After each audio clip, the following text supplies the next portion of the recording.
Chapter 250. Sister Miaoga, why don't you teach Huan? For after all, I was about to take another wife, and I needed to properly comfort the women in my harem. Also, because of the issues between the Lu family and the Qin family, I was worried about accidents, which was why I hadn't let my wives and concubines bear children for some time. Now that the storm had passed, the Lu family had returned to tranquility. I could continue to live in peace, so naturally, it was time to get busy with childbearing. In the past half a month, with Lu Changsheng's continuous efforts, the concubines Xiao Yuyao and Xiao Yueru became pregnant.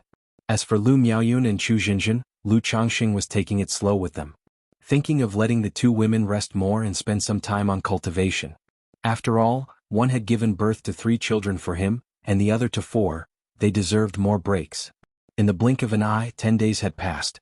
On this day, it was the day of Lu Changsheng's wedding with Lu Miaoga and Lu Miaohuan.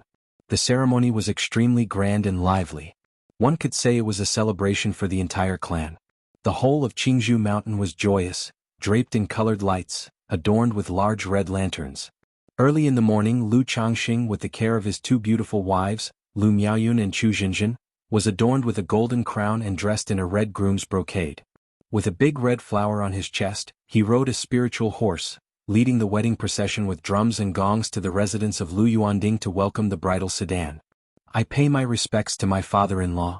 As soon as Lu Changsheng entered the door, he saw family head Lu Yuanding and immediately dismounted to respectfully perform a salute. Changsheng, Huaner has a somewhat willful disposition. I hope you can be more understanding, Lu Yuanding, the family head, said with slightly red eyes, patting Lu Changsheng's shoulder. Even though he was somewhat displeased that Lu Changsheng had married both his daughters, he still hoped that Lu Changsheng would treat his daughters well. Please rest assured, father-in-law, Lu Changsheng said earnestly as he clasped his hands together. Good. Lu Yuanding nodded and once again patted Lu Changsheng's shoulder, saying, I believe in you. After a while, supported by 2 bridesmaids, Lu Miaoga and Lu Miaohuan appeared. Both were dressed in phoenix crowns and rosy clouds robes, their exquisite faces veiled by the tassels hanging from the fiery red phoenix crowns, hiding their stunning visages from view. But their graceful figures, adorned in those gorgeous phoenix robes, were stunningly beautiful and dazzled all who saw them. Lu Changsheng looked at the 2 women before him, a smile on his face, and felt a surge of pride and joy well up from within. After all, Lu Miaoga was the first fairy he had encountered in the cultivation world. A woman who had caused his heart to flutter. Back then, to him, Lu Miaoga was a woman to be admired from afar. But at this very moment she was about to become his wife. Not just that, both Lu Miaoga and Lu Miaohuan had middle-grade spiritual roots. They were to become his only 2 wives with middle-grade spiritual roots. This gave him hope that the spiritual roots of his future children could reach an even higher level. Lu Changsheng stepped forward to assist the 2 women onto the bridal sedan. He could feel that both women had somewhat stiff palms, obviously nervous. Even Lu Miaohuan was more nervous than Lu Miaoga. This brought a smile to Lu Changsheng's face, and he gently pinched the tender palm of this second young miss. After sending the 2 women into the bridal sedan, Lu Changsheng mounted his horse and led the wedding procession grandly back. Since both families resided within Qingzhou Valley, the procession circled the entirety of Qingzhou Mountain, much like the time he had married Lu Miaoyun. I still remember when Lu Changsheng married Sister Miaoyun. Who would have thought he'd be marrying both Sister Miaoga and Miaohuan today? Yes, I still remember Lu Changsheng from 10 years ago, when he came to our Lu family as an immortal seedling. In 10 years, from a son-in-law taken in through marriage to a top-notch talisman master, marrying Miaoyun as well as Miaoga and Miaohuan, he's reached the peak of life. Everyone makes their own choices. Lu Changsheng's way of life, I suppose, leaves him with no regrets. 10 years, how many decades does one have in a lifetime? In 10 years, Lu Changsheng went from a son-in-law to this point, yet over my 10 years many people looking at Lu Changsheng riding atop the spiritual horse with a face full of pride and satisfaction, couldn't help but feel touched and introspective. Over the past decade, most of the Lu family disciples had also come to accept Lu Changsheng. But remembering how Lu Changsheng had arrived at Qingzhou Mountain as a son-in-law years ago, it felt like a lifetime had passed, a feeling that made them sigh with emotion. Thus, Lu Changsheng, riding his spiritual horse, leading the bridal sedan and the wedding procession, made a full circuit around Qingzhou Mountain and arrived at the Qingzhou Grand Hall. The Qingzhou Grand Hall was originally the central hall for the Lu family's meetings. It was in consideration of the Lu family ancestor personally overseeing the wedding ceremony, and the face of the family head Lu Yuanding, that this place was chosen for the wedding. For this wedding, even the normally plain hall had been decorated sumptuously. Lu Changxing dismounted and escorted the two brides, each in their phoenix crown and rosy clouds robes, from the bridal sedan. Together, they held a red silk ribbon and entered the great hall. To the sound of harmonious music, the three of them entered the main chamber. Familiar faces met their gaze. The Lu family ancestor sat in the main seat, wearing a smile, personally presiding over the wedding. Lu Yuanding and the fourth elder sat nearby, serving as the elders from both sides. Begin the ceremony and exchange vows. The Lu family ancestor's voice bellowed clearly. Thereupon Lu Changxing along with Lu Miaoge and Miao Huan came before Lu Yuanding and the fourth elder. First salute to heaven and earth. Second salute to the high hall. Couple bow to each other. Under the witness of the Lu family's high-ranking members, Lu Changxing and the Miaoge sisters completed the ceremony and exchanged vows. Following was the procession to the bridal chamber. However, after taking the two women to the bridal chamber, Lu Changxing still had to return to receive guests. Changxing, I once told you that as my son-in-law, you should treat Qingzhou Mountain as your own home, but now I have something more to say to you. Chapter 251. Sister Miaoge, why don't you teach Huan? _5 At this moment, the Lu family ancestor, with his somewhat clouded eyes, looked at Lu Changxing and spoke in a gentle voice. Ancestor, please speak. Lu Changxing said respectfully upon hearing this. I know you have your own opportunities and secrets, which is why I've always been guarded. But I hope you remember one thing, you are the son-in-law of the Lu family of Qingzhou Mountain. We are one family, so Qingzhou Mountain is your support. You are not alone. If there's anything, you can always talk to me. The Lu family ancestor spoke, his elderly voice exceedingly gentle, like that of an ordinary senior teaching his junior. Lu Changxing's heart skipped a beat upon hearing this. He could feel the sincerity in the words. He could tell that now the Lu family ancestor was exuding an aura of death. He knew that the battle at Red Leaf Valley had taken a toll on the already limited years of the Lu family ancestor. Whether it was the previous rewards, the matchmaking, or now these words, there was an undeniable element of coaxing. Hoping that he would stay with the Lu family. But regardless, the old man's actions and words touched his heart deeply. The young one understands, please be at ease, ancestor. As long as I am the son-in-law of the Lu family, I will not fail the family, Lu Changxing said to the Lu family ancestor with unwavering conviction. Now that his relationship with the Lu family had reached this stage, he naturally could not let them down. Even if he were to leave the Lu family in the future and establish his own clan, the ties with the family could not be easily severed. After all, he was not a person of heartless and ungrateful nature. He always remembered those who were kind to him in his heart. Good. The Lu family ancestor smiled upon hearing this. He patted Lu Changxing lightly and said, Go on, go to the bridal chamber, don't keep them waiting. Thank you, ancestor. Lu Changxing smiled and bowed his hands slightly. After making a quick toast, he headed to the bridal chamber. Having been through the experience several times, the bridal chamber was now familiar territory for Lu Changxing. With the maid Kuei-si attending, Lu Changxing used the jade balance beam to lift the red veils of the two brides and removed their tasseled phoenix crowns.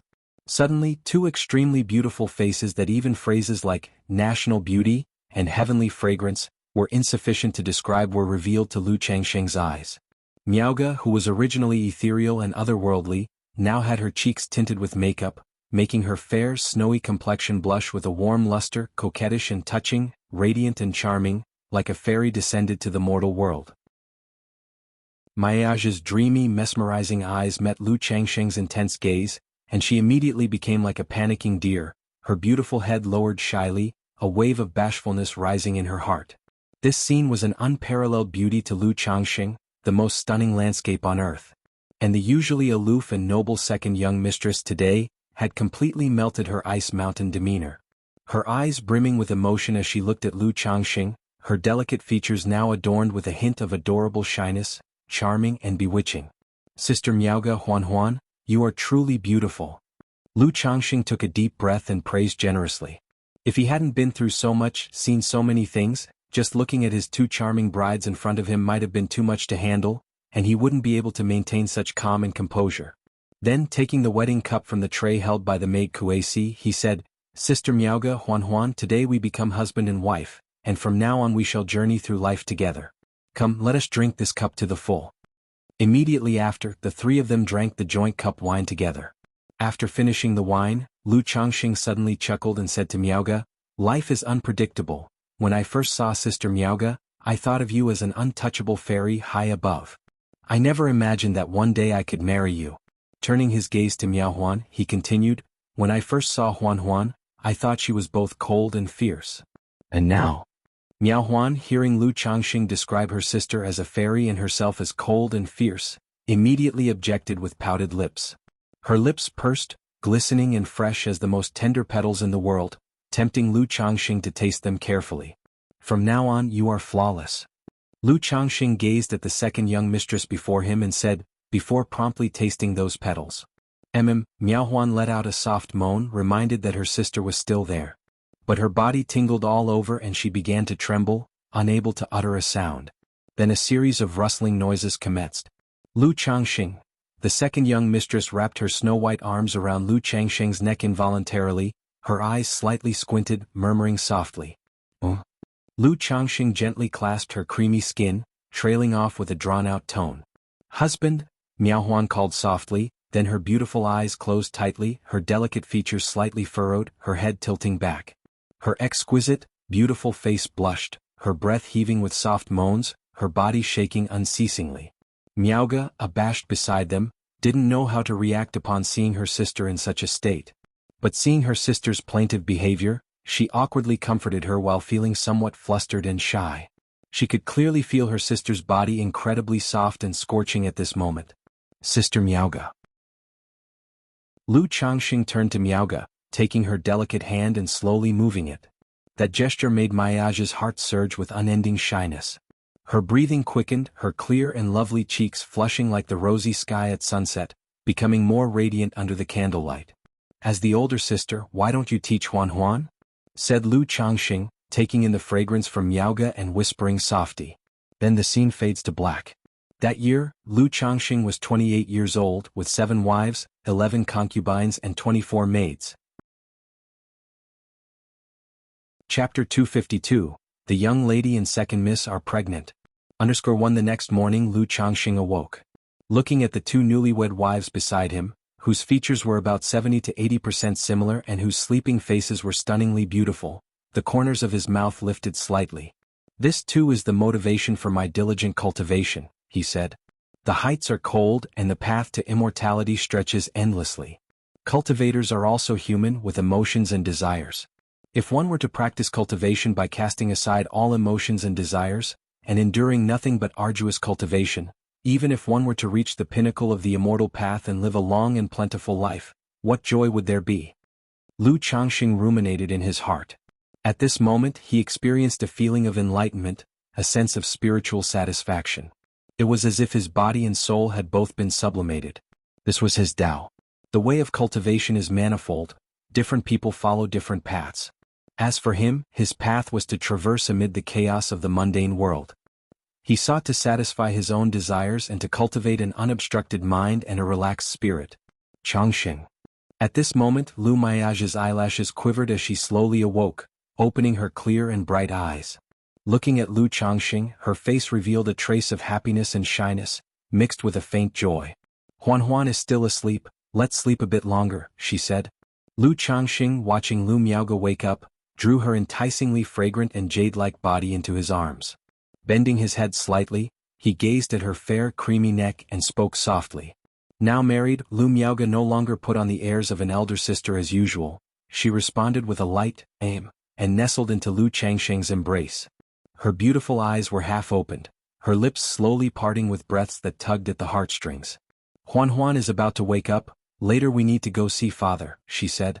The eldest mistress, noticing that Lu Changxing's actions were becoming more intense, grabbed his hand, her hazy beautiful eyes looking towards her husband as she softly spoke. Even after the wedding night and becoming husband and wife, she tried to maintain the image of an elder sister in front of her younger sister. Hearing this, Lu Changxing also stopped his movements. He knew the eldest mistress was shy. He had great respect for Lu Miaoge, or it could be said that this kind of thing was mutual. Immediately afterwards, Lu Miaoge got up, draped on a dignified and elegant white gossamer gown, and tidied up the clothing scattered beside the bed. Soon Lu Miaohuan also awoke.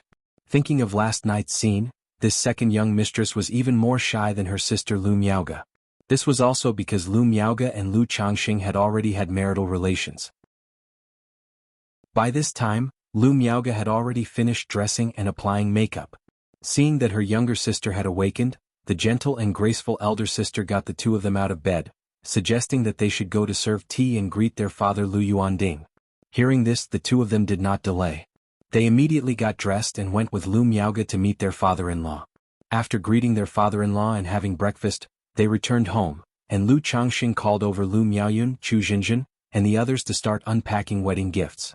This wedding was so grand, officiated by the Lu family ancestor, that everyone from Qingzhou Mountain had brought gifts.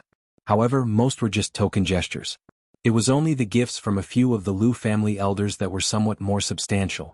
To Lu Changxing's surprise, the gift from the Lu family ancestor was actually a dual cultivation secret technique. Is the ancestor concerned about my multitude of wives and the depletion of my energy? He wondered, somewhat astonished. Nonetheless, he could tell that in terms of value, this dual cultivation secret technique was the most valuable of all the wedding gifts. But he possessed the yin-yang harmony technique. Contained within were many dual cultivation techniques, and he had no regard for the dual cultivation secret technique in the gift. But a true master always keeps the heart of an apprentice. With a learning mindset, Lu Changxing flipped through the illustrated manual of the dual cultivation technique. Lu Miaohuan boldly took a few glances. Seeing this, Lu Changxing directly pulled the women together and they all began to study it with keen interest.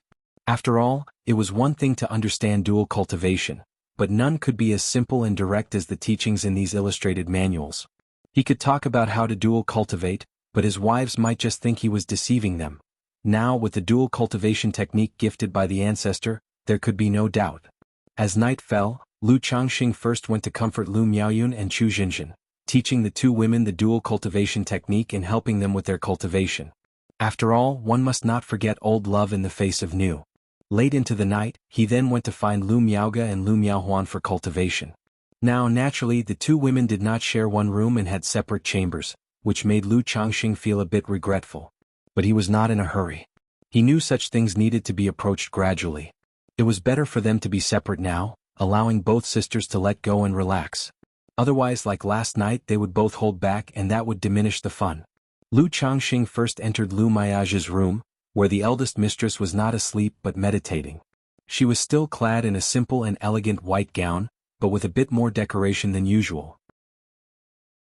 Her black hair was tied up high, adorned with a green jade hairpin, and two earrings dangled from her delicate earlobes, adding a few touches of noble and refined charm to her transcendental beauty. Changxing, seeing Lu Changxing, Lu Miaoge opened her beautiful eyes and softly called out his name. Sister Miaoge, I finished reading the dual cultivation technique given by the ancestor today, and there are some parts one don't quite understand. I was hoping Sister Miaoge could enlighten me, Lu Changxing said as he approached. Lu Miaoge blushed at his words. She wasn't foolish enough to believe what Lu Changxing said. Not understanding cultivation? Clearly it was just an excuse. Changxing, matters between men and women should have limits. If one overindulges, it can impact cultivation and also harm the body. Lu Miaoge gently pursed her lips and advised tenderly, like a wise woman and a good wife. Previously she didn't feel it was her place to advise Lu Changxing too much, but now that she was married to him, she felt it was important to properly supervise Lu Changxing's cultivation. Sister Miaoge, you know me, from today on I will exercise restraint. But I really have come to seek guidance in cultivation, he replied. Chapter 253. The young lady and second miss are pregnant. Moreover, dual cultivation benefits both of us. Lu Changxing naturally knew that Lu Miaoge wanted what was best for him. But he practiced the 100 refinements treasure body art, and his body was comparable to a middle-grade magic artifact. To say he was as tough as iron was not an exaggeration. Watching her husband's appearance, Lu Miaoge's beautiful eyes brimmed with affection. She heaved a helpless sigh, knowing she had to take persuasion slowly. Her pearly teeth nibbled lightly on her tender lips, leaving a faint white mark as she nodded gently. Immediately thereafter, accompanied by the rustling sound of shedding garments, the two began their dual cultivation. Sister Miaoge, how do you feel? Is my tiger step like what is described in the books? Lu Changxing spoke out loud. Even though Lu Miaoge was good-natured and as gentle as water, Upon hearing this, she turned her face away and did not respond, ignoring him. After all, how could she respond to something like this? To this, Lu Changxing did not mind and continued the dual cultivation, talking to himself. His way of speaking was simply to tease Lu Miaoge. Just like the novel he read in his previous life, where Ling Xiaodong conquered Jing Yun, there was a process of conquest from body to heart. Even after marrying her, there still needed to be this gradual and cyclical process. About half an hour later, sentiments surged, and the dual cultivation came to an end as they embraced each other tightly, clinging together. Changxing, it's time to rest. Lu Miaoge's face was flushed, her beautiful eyes showing a hint of seductiveness as they opened and closed. She breathed quickly, holding onto Lu Changxing's neck tightly, her breath sweet as she spoke. Sister Miaoge, I don't quite understand the techniques of blowing the jade flute and koi sucking water mentioned in the dual cultivation methods. Lu Changxing, seeing the young mistress looking like this, gently caressed her sweaty, fair face and said. Even though Lu Miaoge hadn't taken a close look at the dual cultivation methods during the day, she vaguely understood the meanings upon hearing his words. Her eyelashes trembled, and her beautiful forehead dropped slightly, not speaking. Seeing this, Lu Changxing just smiled and held Lu Miaoge quietly. He hadn't thought that with just a word, Lu Miaoge would obey him.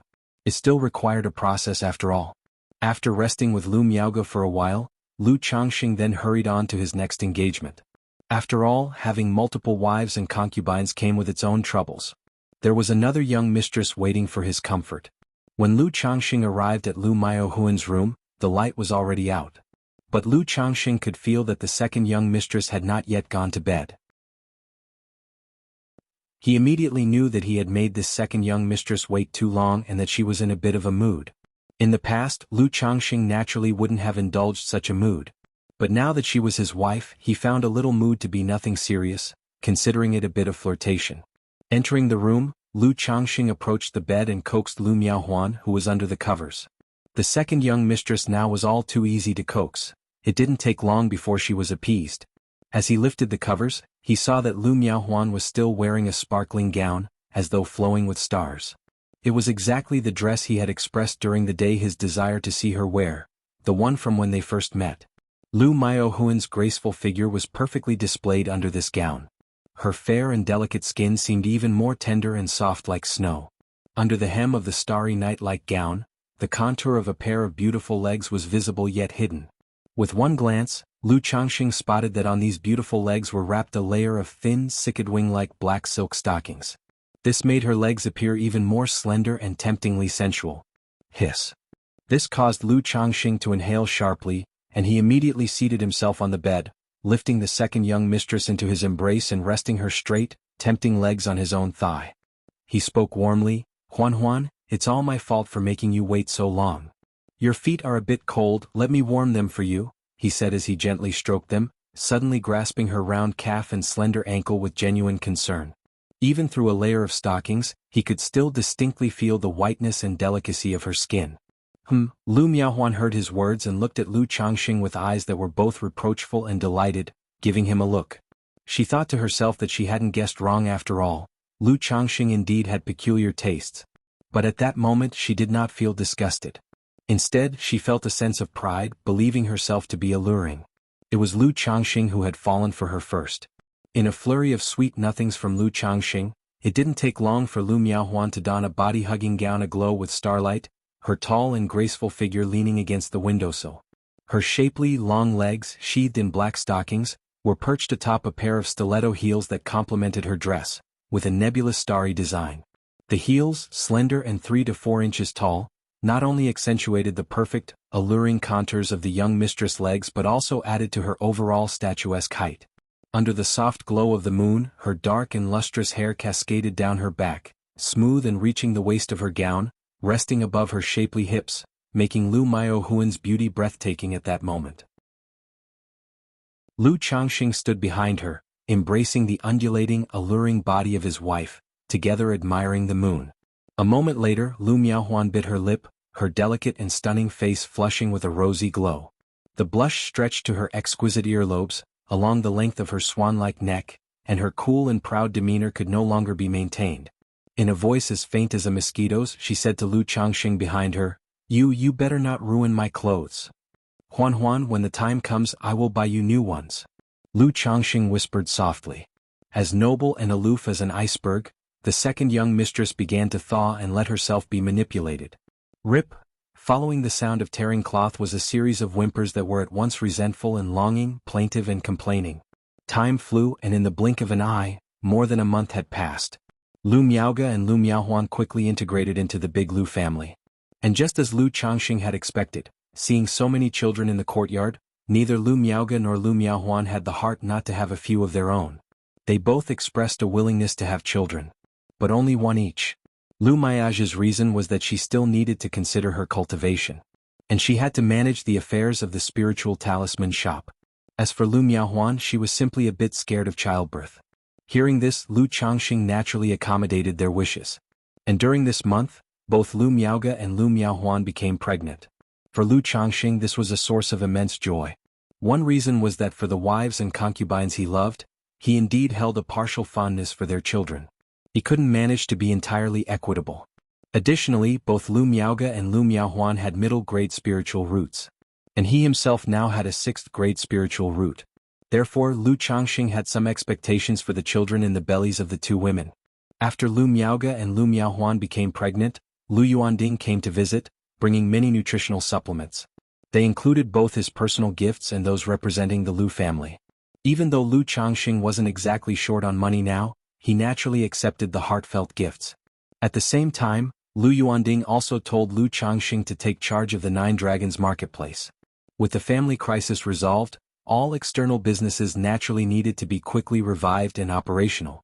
Hearing this, Lu Changxing naturally agreed, but mentioned that he still had some matters to attend to in the mortal world.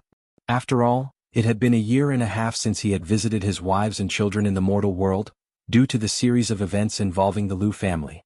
He also told Chu Jinjin about the true culprit behind the murder of her family and planned to take her to the mortal world to resolve the matter and pay respects to her parents. For this, Lu Changxing truly felt he had not done enough. All these years he had never taken Chu Jinjin home to pay tribute to her parents. Hearing this, Lu Yuanding didn't say much, only urging Lu Changxing to make it quick. After all, they could hire someone to manage the shop. But due to the former hurried circumstances, the businesses had fallen behind. It was crucial to have one of their own take charge and swiftly restore operations. Immediately, Lu Changxing, without delay, requested a flying boat from Lu Yuanding. Because this trip to the mortal world, he was not only taking Chu Jinjin with him, but he also planned to send some of the children to the mortal realm. Although he owned a flying boat, it was considered ill-gotten gains and might attract the attention of the Yu family.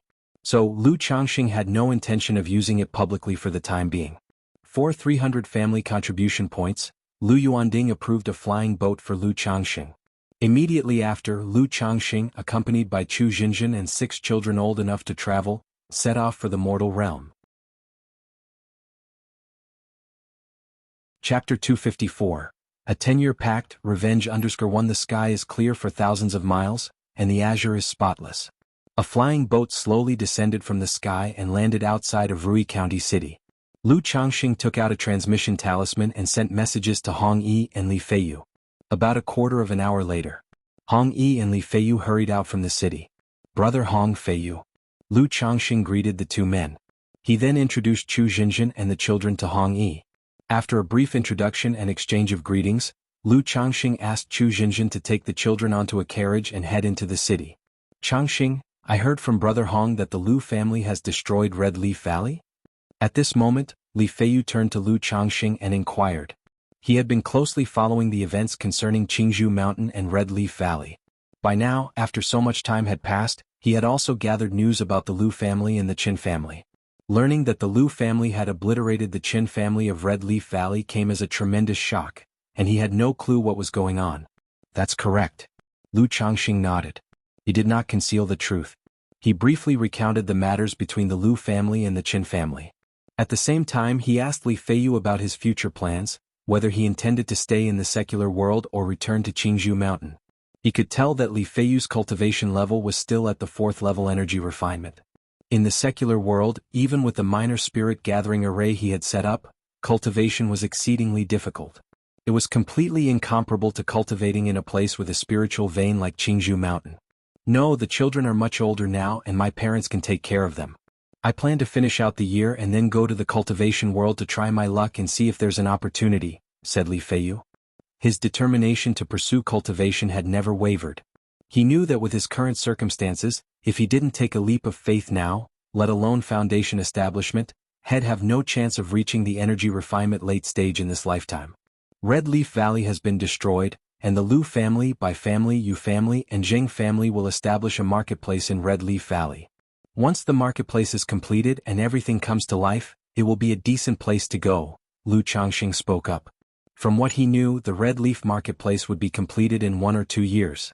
Once it was built, to attract loose cultivators and businesses to settle there, the 4 major families would offer various favorable policies.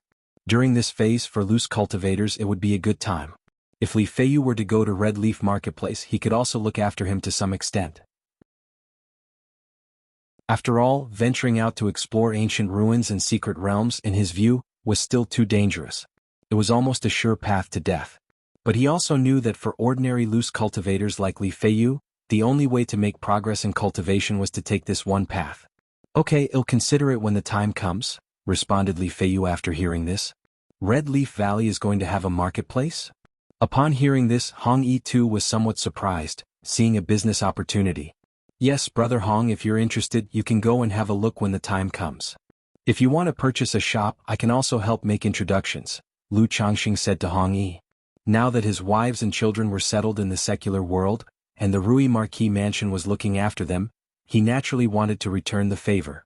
After the establishment of the Red Leaf Marketplace, the major families would release some of the shops and residences to be sold cheaply. If Hong Yi was interested, he could obtain a quota from the Liu family for him. Thank you, Brother Liu. I will discuss this matter with my father when I return home, expressed Hong Yi, his face lighting up with joy. He knew that the shops and dwellings available at the start of such a marketplace were not easy to get hold of. One needed to qualify. He didn't expect Lu Changxing would actually offer to facilitate this for him. This made him inwardly marvel at Lu Changxing's current status and position within the Liu family. He had never imagined that in just a short decade, the rural boy whom he had once overlooked would rise to such heights. He felt fortunate that his attitude had changed swiftly back then, and that he had established a good relationship with Lu Changxing. Brother Lu, you asked me to investigate the mastermind behind the murder of your sister-in-law's family, and now they are being detained in the Marquis Mansion dungeon, said Hong Yi. Lu Changxing looked at the carriage where Chu Jinjin was present and nodded. From a previous letter from Hong Yi, he had already learned the details of the matter. As he had suspected, the cultivator was a parasitic cultivator. Because he practiced an energy drain technique, he served as a household protector in a small family, relying on draining energy from women for cultivation, and directing people in the secular world to seek out girls with a spiritual root. Therefore, the incident involving Chu Jinjin had unfolded. Bringing Chu Jinjin with him on this trip was also to deal with this issue. All right, Brother Lu, you can get in touch with me when you're ready to come over. My father has also been wanting to meet you, Hong Yi added, nodding. Then, the three of them continued to chat casually, discussing recent events as well as matters related to the cultivation world. By the way, Brother Lu, do you stay in touch with Daoist Xiao, Daoist Zhao, and Daoist Han? Hong Yi asked at that moment. I have corresponded with Han Lin a few times, but I have had little contact with Daoist Xiao and Daoist Zhao, replied Lu Changxing as he shook his head. After their 3-year agreement, although they made another 10-year pact, 10 years was ultimately too long. A slight friendship from back then might not stand the test of time. And Lu Changxing wasn't someone who particularly enjoyed social interactions. So for many years he had only corresponded a few times with Han Lin. He learned that the other party had become an artifact refiner, and found out that Xiao Xia was taken as a disciple by a nascent soul immortal. Afterward, Lu Changxing wrote a congratulatory letter to Xiao Xia, who replied briefly. Then there was no further interaction. I, on the other hand, correspond frequently with the three of them, Hong Yi began to speak. His personality differed from Lu Changxing's. Upon returning to the secular world, he maintained active communication with others. He also constantly endeavored to sustain this network connections. He then shared the recent situations of the three individuals. Chapter 255. A 10-year pact. Revenge. Xiao Xia was accepted as a disciple by a nascent soul immortal, had already broken through the energy refinement late stage, and had the prospects of reaching foundation establishment in the future. Zhao Qingqing, with her 6th grade spiritual root, became a pharmacist. But not long ago, through correspondence with Han Lin, he learned that Zhao Qingqing had awakened a latent spiritual body, the Veg body. This type of spiritual body does not enhance cultivation but is adept at nurturing spiritual medicine and performing healing. Therefore, Zhao Qingqing caught the eye of an elder who managed the medicinal garden at the outer sect and was taken in as a disciple. Han Daoist has become an artifact refiner, and now Lu Daoist is also a top-grade talisman master, leaving only me and Brother Li to waste our days in the mundane world. Hong Yi voiced his feelings. Back then, among the 6 of them, he was the one with the most privileged identity and background. Although he was doing fairly well now, when compared to Lu Changxing and others, the difference became obvious. He was only a little better off than Li Feiyu. Sigh. Li Feiyu sighed softly beside him but did not speak. At the time of their 3-year agreement, he had already become the worst off among the 6. Now, more than 7 years later, he was still the worst off.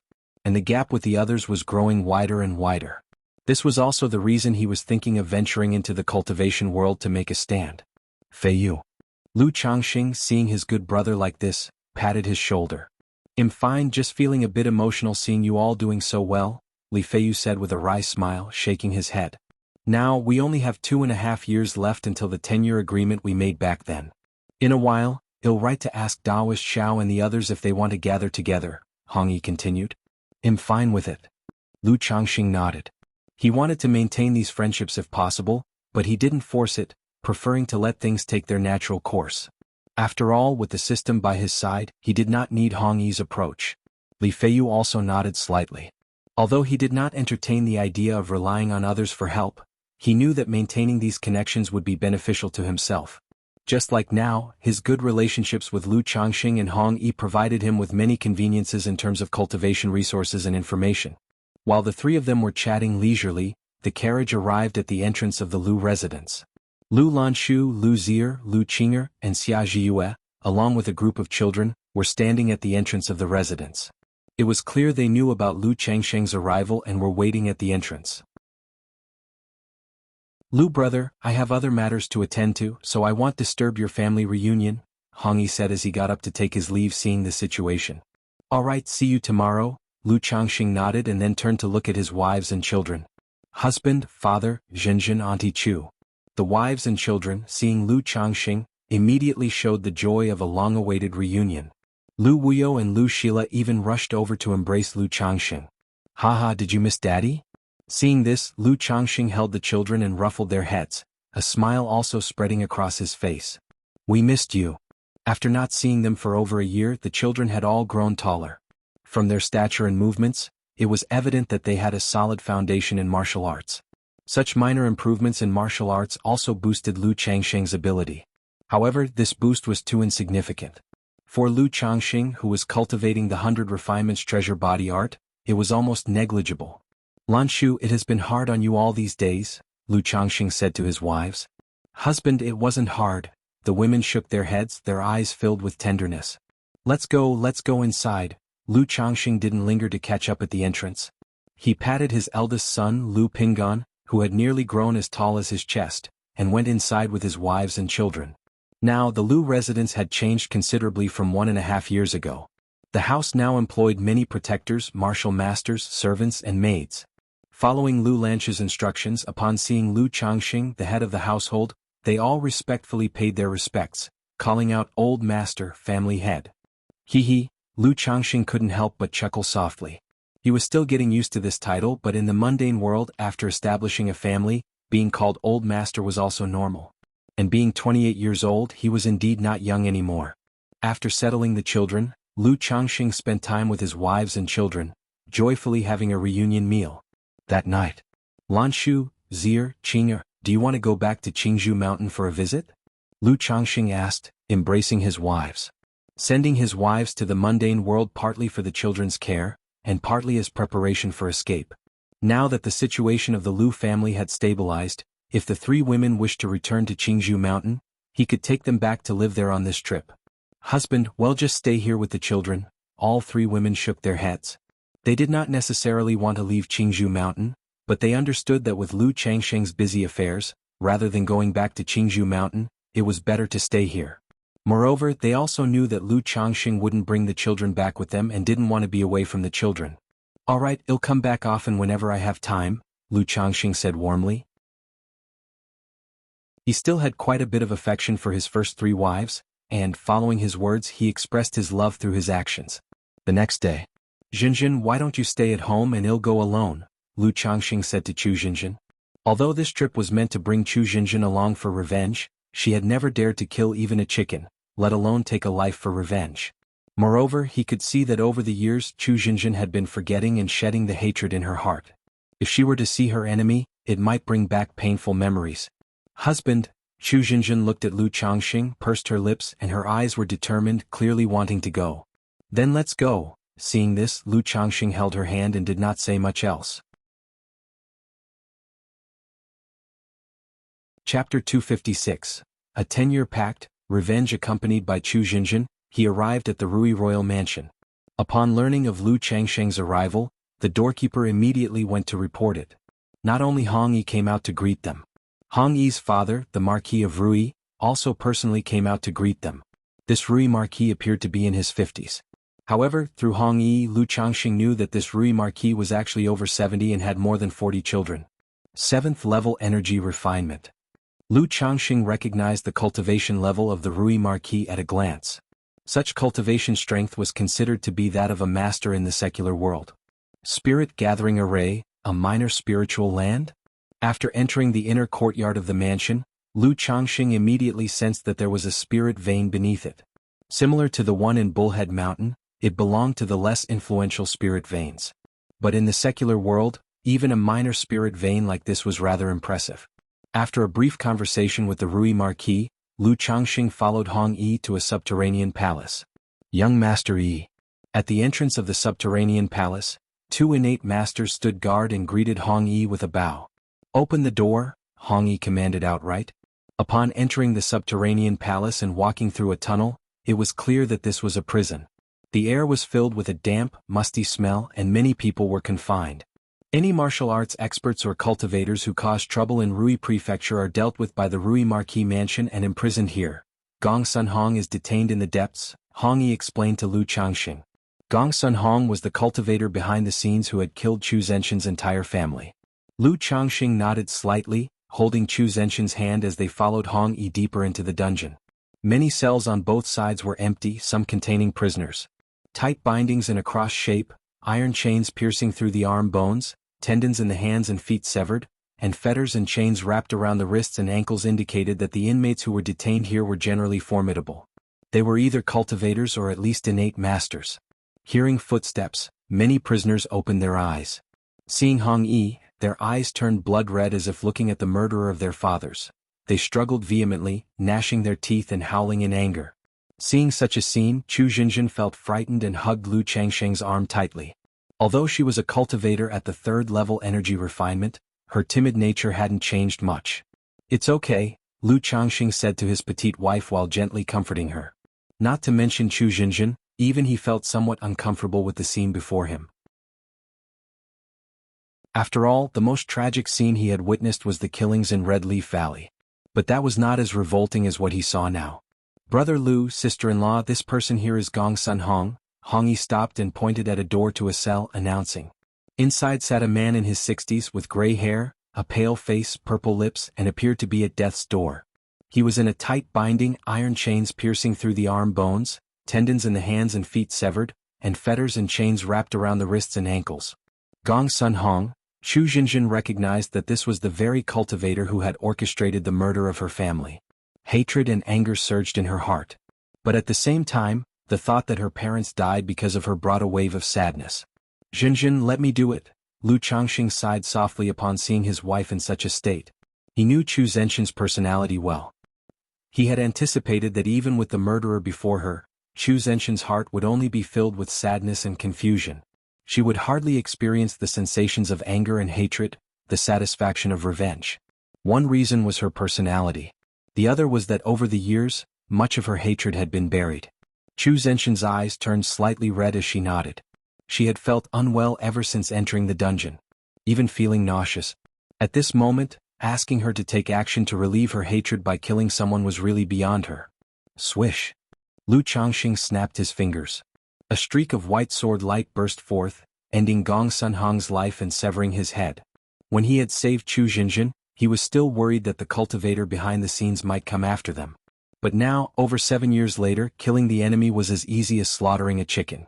"Wu, my husband," Chu Jinjin trembled upon seeing Gong Sun Hong's death, tears streaming down her eyes as she held Lu Changxing tightly. Although she felt some relief from revenge, there was more emptiness and sadness in her heart, knowing that her parents and family could never return. Sigh, Lu Changxing hugged his wife, stroking her hair and comforting Chu Jinjin. If it weren't for giving his wife closure, and since she had insisted on coming, he would not have wanted to bring Chu Jinjin to such a place. After the vengeance was done, Lu Changxing did not stay long. Picking up Gong Sun Hong's head, he bid farewell to Hong Yi and left. Carrying Chu Jinjin, they rode on the Iron Feather Eagle toward Dongyang Prefecture, to Zhoushan Mansion. 1 day later, the couple arrived at Zhoushan Mansion. Father, Mother, Wu, looking at the desolate, weed-infested courtyard, Chu Jinjin finally could not hold back her tears and cried bitterly. Seeing this scene, Lu Changxing sighed softly. He consoled his fragile wife and erected a tombstone for her deceased parents. He then hired people to renovate the dilapidated mansion, arranging for someone to guard the place long-term. This was so that Chu Jinjin wouldn't have to be so sad and distressed when she came to pay her respects in the future. He also thought that, should her elder brother who had taken up the demon path return, he would see that his sister was still alive and well taken care of. Chapter 257, Giving Birth to a Spiritual Body, Double Lottery Draw _1 After paying respects to his parents with Chu Jinjin, Lu Changxing returned to Rui County City. He stayed in Rui County City for 3 days, accompanying his wives and children, before leaving with Xia Zizhu and Chu Jinjin.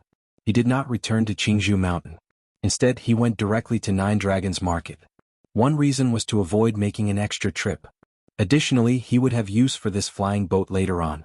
He needed to send several maids and children from the marketplace into the mundane world. 5 days later, the flying boat descended outside Nine Dragons Market. After securing temporary identity plaques for the 2 women, Lu Changxing entered the marketplace. Back when he left Qingzhou Mountain, 7 of the 9 pregnant women had already given birth. The remaining 2 would also give birth in a couple of months. Now I already have 18 children with a spiritual root, but I don't know if these 2 children will have spiritual roots. Lu Changxing felt somewhat expectant in his heart. Both maids were purchased from White Jade Tower and possessed 9th-grade spiritual roots. Therefore, there was a not-so-small chance that the children in their wombs would have spiritual roots. However, it was very unlikely for both to possess spiritual roots. Lu Changxing did not pay too much attention to it. After settling Chu Jinjin and Xia Zizhu, Lu Changxing took Xia Zizhu to the neighboring courtyard.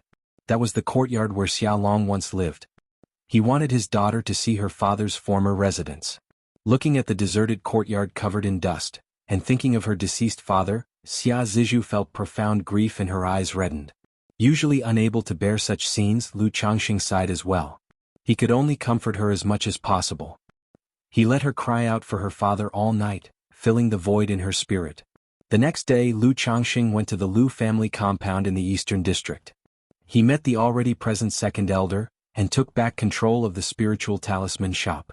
In the half-year he had been gone, without the supply of supreme talismans from the fourth elder and a decrease in superior talismans, the shop's business inevitably suffered. Faced with this situation, the Lu family's approach was straightforward. Hold promotions and provide more superior and supreme talismans, allowing the business to begin to recover. In the blink of an eye, 3 months passed.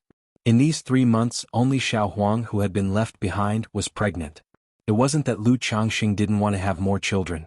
The maids with spiritual roots had just given birth not long ago and needed to recuperate. Xia Zizhu's cultivation had just broken through to the 3rd level of qi refinement.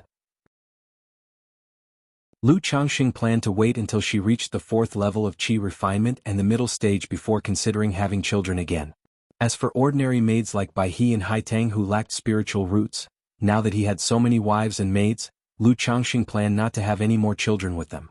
After all, he believed in quality over quantity. I've been out for over 3 months now, it's time to go back. In the spiritual talisman shop, after completing his meditation and cultivation, Lu Changxing opened his eyes and exhaled lightly. He prepared to return to Qingzhou Mountain and see his wives and children. He did not go directly back to Qingzhou Mountain. Instead, he steered the flying boat, taking Chu Jinjin and sending maids like Bai He and Haitang as well as a group of children to the secular world. As for Xia Zizhu, he temporarily settled her in Nine Dragons Market.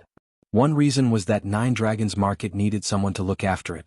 Additionally, having just married Lu Miaoge and Lu Miaohuan not long ago, it seemed somewhat improper to bring someone back from outside the house so soon. After settling the maids and children into the mundane world and staying for 2 days, Lu Changxing took Chu Jinjin back to Qingzhou Mountain. Upon returning to Qingzhou Mountain, Lu Changxing gave the spirit boat back. He stayed at home for 3 days, accompanying his wives and children. The yin-yang harmony technique's 5 aggregates proliferation method also came into play at this moment. However, the 5 aggregates proliferation method was not a sure hit. It merely increased the odds. Lu Changxing didn't know how effective it had been over these 3 days. 3 days later, amidst the reluctance of his wives, Lu Changxing rode the Iron Feather Eagle, taking Jiang Luiyue back to Nine Dragons Market. Qingyun Sect. Kaiyun Peak Mingyue Residence. Xiao Xia was dressed in a long white gown, with a cool and ethereal demeanor, resembling a fairy from the Moon Palace. Clouds are heartless, the moon is heartless. She looked at this supreme forgetful love technique. She was cultivating. She had completely understood the methods in the technique and even cultivated it to the 9th level of qi refinement. But when it came to the states of mind and the artistic conception of the technique, she could never grasp the essentials and failed to comprehend them. After pondering for a long while, Xiao Xia let out a soft sigh, took the cultivation technique, and went to the highest palace at the top of Kaiyun Peak. Upon reaching the palace, she saw a tall, slender and breathtakingly beautiful figure in colorful garments standing in a daze at the railing, gazing into the distance. From the side, one could discern her magnificent curves under the loose colorful garments, resembling a valley among rolling hills. Her long, silky jet-black hair hung down to her waist, almost covering her mature and full curves. Master. Xiao Xia called out respectfully. She couldn't remember when it started, maybe 3 or 4 years ago. Her master began to enjoy standing alone, gazing into the distance. Xiyu, you've come. Is there something you need? Yun Wanxiang turned her head to look at her, her stunning face revealing a gentle smile. Master, I've disappointed you. I'm still unable to grasp the state of mind of the supreme forgetful love technique. Xiao Xia held out the technique in her hand and spoke softly. Sigh. Yun Wanxiang looked at her disciple who once was lively and clever, now cool and indifferent due to the supreme forgetful love technique, her beautiful eyes tranquilly impassive, and her demeanor pure and saintly, and she let out a slight sigh. Xiyu, the first layer state of mind of the supreme forgetful love technique is clouds are heartless, the moon is heartless. What's your understanding of it? Yun Wanxiang asked. Both the clouds and the moon are in the sky, yet the moon is thousands of miles away from the clouds, with no interrelation between the two. Naturally, the clouds are heartless and so is the moon. Xiao Xia replied, explaining her understanding. Chapter 258, a month later. Qingyun Sect. On the misty white jade square filled with celestial aura, hundreds of young men and women left with heavy hearts and low spirits. Yunlu Xingyue, remember to cultivate diligently within Qingyun Sect and feel free to send a message home if anything comes up. You can also seek help from your uncles Han and Zhao and your auntie Zhao. Lu Changxing spoke to his children before him. Today marked the once every 5 years Immortal Sect's exam of Qingyun Sect. Since Hong Yi had sent his son Hong Xuanji to participate in the Immortal Sect's exam at Qingyun Sect, Lu Changxing thought it over and decided to have several of his children take the exam as well. After all, cultivating at an Immortal Sect and learning skills in many aspects was indeed better than at home. Moreover, Qingyun Sect wasn't far from home. Sending the children there meant they would not only receive the family's training but also that of the sect. However, only those under 18 could participate in the Qingyun Sect exam, so naturally Lu Pinggan, Lu Yun and Lu Chuanjin couldn't take part. Hence, out of the 8 children he chose to send for the Immortal Sect's discipleship exam, only his son Lu Yunlu and daughter Lu Xingyue, both with 6th grade spiritual roots, passed the assessment. The other 6 children, along with Hong Xuanji, failed to make it through the exam. Through connections, Lu Changxing also had a rough understanding of Qingyun Sect's criteria for accepting disciples. Spiritual root, perseverance, comprehension, Dao heart. The assessment was based on these 4 areas. But there was another unspoken criterion, age. Like Hong Xuanji with a 7th grade spiritual root, performed well in all 3 aspects of the exam but was disqualified because he was 18 years old. Brother-in-law, rest assured I will take good care of Yunlu and Xingyue, said a good-looking young man in his late 20s, standing tall and wearing the Qingyun sect disciple's magical robe, next to him. It was Xia Zizhu's brother, Xia Zhaoyang. With a 4th grade spiritual root, he was doing quite well in Qingyun sect, with a cultivation level of 8th level energy refinement, and he had hopes to reach foundation establishment in the future. Alright, in that case, I'm counting on you to look after Yun Lu and Xingyue, Lu Changxing said to his brother-in-law with a nod and a smile. He hadn't interacted much with Xia Zhaoyang, only conversing a few times. However, his impression of the man was decent, not one of heartlessness or unfaithfulness. After giving his instructions, Lu Changxing walked down from the White Jade Square, leaving with the 6 children who had been eliminated in Hong Xuanji. Xingyue Yunlu, although you've passed the exam, you are only outer disciples. Besides cultivation, you need to choose a skill to learn. Which skill do you plan to study? Xia Zhaoyang asked, turning to the 2 nieces and nephews. However, the look he gave Lu Xingyue was noticeably more affectionate. He had been cared for by his sister Xia Zizhu since he was a child. Over the years at Qingyun sect, Xia Zizhu often sent him a portion of her own cultivation resources and accumulated spirit stones. Thus he always kept this familial love in his heart. Father said I can choose medicine, Lu Xingyue replied crisply. Although she had met this uncle several times, she still wasn't very familiar with him, and her voice held a hint of estrangement. Father told me to choose artifact refining, Lu Yunlu said. Good, I'll take you there, Xia Zhaoyang said, nodding his head and leading them away. Even though Qingyun sect had uniform arrangements, as a disciple of Qingyun sect, he knew some of the ins and outs. For instance, if the sect knew someone had a family member there, they were typically escorted by that member, which meant the outer disciples in charge might show a little more care and attention. At the entrance of Qingyun sect, many young men and women who failed to pass the exam left with sorrowful and disappointed expressions, some even crying out loud. Under such circumstances, Lu Changxing's other 6 children were also downcast, pressing their lips tightly together. Seeing this scene, Lu Changxing couldn't help but reminisce about his own feelings upon learning that he had been rejected by Qingyun sect 25 years ago. He patted his children's heads and said with an air of calm, "It's all right if you didn't pass, I wanted you to gain some experience by bringing you here. Xuanji, you shouldn't take it too hard either." Lu Changxing didn't feel too strongly about the children's failure to pass because he had anticipated it, and he also maintained an indifferent attitude about it. They walked out of the mountain gate, where Hong Yi was eagerly waiting outside. His face immediately fell upon seeing Lu Changxing and his son exiting. He had high hopes for his son Hong Xuanji, wanting him to join an immortal sect and surpass himself. But now, seeing his son walk out of the gate, he knew the boy hadn't passed the exam. "Brother Lu Xuanji," Hong Yi greeted Lu Changxing with a hand-over-fist salute. Xuanji did well in several areas of the exam, but he was disqualified because he's a little too old, Lu Changxing explained to Hong Yi. "Father, I have let you down. Your next red awaits at my virtual library empire," Hong Xuanji said, slightly bowing his head to his father. He knew how much his father wished for him to be accepted into Qingyun sect. "Ah, it's okay," Hong Yi sighed deeply, patted his son's shoulder and didn't say much more. Many others, like Hong Yi, showed sadness and disappointment when they saw their children or younger family members walking out of the gate. Most of them, being loose cultivators, understood the hardship of such a path and wished for their offspring to be admitted into an immortal sect.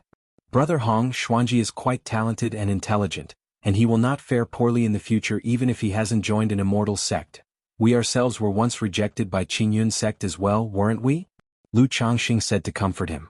If Xuanji's future turns out a bit like mine, that would be decent, but it's audacious to compare him with you, Brother Lu, Hong Yi said with a bitter smile on his face. Then, turning to Lu Changxing, he said with a hand-over-fist salute, "Brother Lu, I have an audacious request." "Haha, Brother Hong, just speak freely," sarcastic the Nelfer. Net website on Google to access chapters of novels early and in the highest quality. Lu Changxing laughed lightly and replied, guessing somewhat what Hong Yi was about to ask. "I was hoping, Brother Lu, that you could let Xuanji continue to work at by Lake Mountain. If you find any errors, ads pop up, ads redirect, broken links, non-standard content, etc. Please let us know reports so we can fix it as soon as possible." Chapter 259. This day marked the annual family clan meeting of the Lu family. This year the Lu family was still in a state of loss. However, compared to the previous year, the situation had relatively improved a lot. Faced with this situation, Lu Changxing didn't say much. He simply stated that they should keep up the effort, and if there were any children in the family who had ideas about marriage, taking a wife or concubinage, they could bring it up actively and let the clan arrange it.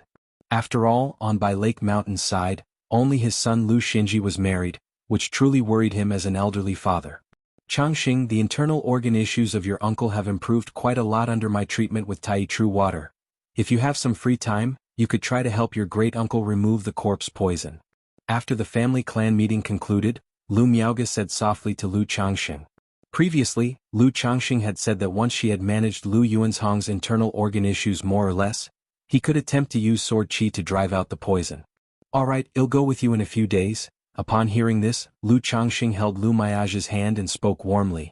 The three of them returned to Changxing Hall, where Lu Miaoge typically used Tai True Water to nourish and heal Ling Zixio's meridians and Dantian. Looking at the beautiful and gentle Lu Miaoge in front of him, Lu Changxing felt he needed to refine the foundation establishment elixir as soon as possible. Over 2 years had passed, with Lu Miaoge constantly running back and forth between Qingzhou Mountain and Bai Lake Mountain. Normally, she would also need to oversee the Red Leaf Valley market, which kept her extraordinarily busy. Now that he had gathered almost all the auxiliary materials for the foundation establishment elixir, only 2 more medicinal ingredients were left. Thinking of refining the foundation establishment elixir as soon as possible and giving one to the Lu family of Qingzhou Mountain, just as long as there was someone from Qingzhou Mountain who made a breakthrough and a new foundation building great cultivator was born, Lu Miaoge wouldn't have to be so busy, and she could cultivate peacefully on by Lake Mountain, with the effect of the Tai Dao seed. Lu Miaoge's cultivation speed was not at all inferior to those with high-grade spiritual roots. Yet because she was busy and constantly healing Lu Yuanzhong and Ling Zixiao, her own cultivation had been delayed. 3 days later. After informing Xiao Xie and Ling Zixiao, Lu Changxing went with Lu Miaoge to Qingzhou Mountain to help Lu Yuanzhong eliminate the corpse poison. Considering that Lu Miaoyun and Lu Miaohuan had also not returned for quite a long time, he took both women with him as well as his son Lu Yun, Lu Qingsong and others to go together. Changxing, Miaoge, you've come. Learning of Lu Changxing's arrival, people like Lu Yuanzhong and Lu Yuanding came out to welcome them. Father-in-law, uncle, Lu Changxing greeted the newcomers cheerfully. After a simple catch-up, Lu Changxing checked Lu Yuanzhang's condition. Under Lu Miaoge's application of Tai True Water, Lu Yuanzhang's organs, which had been corrupted by the corpse poison, regained vitality.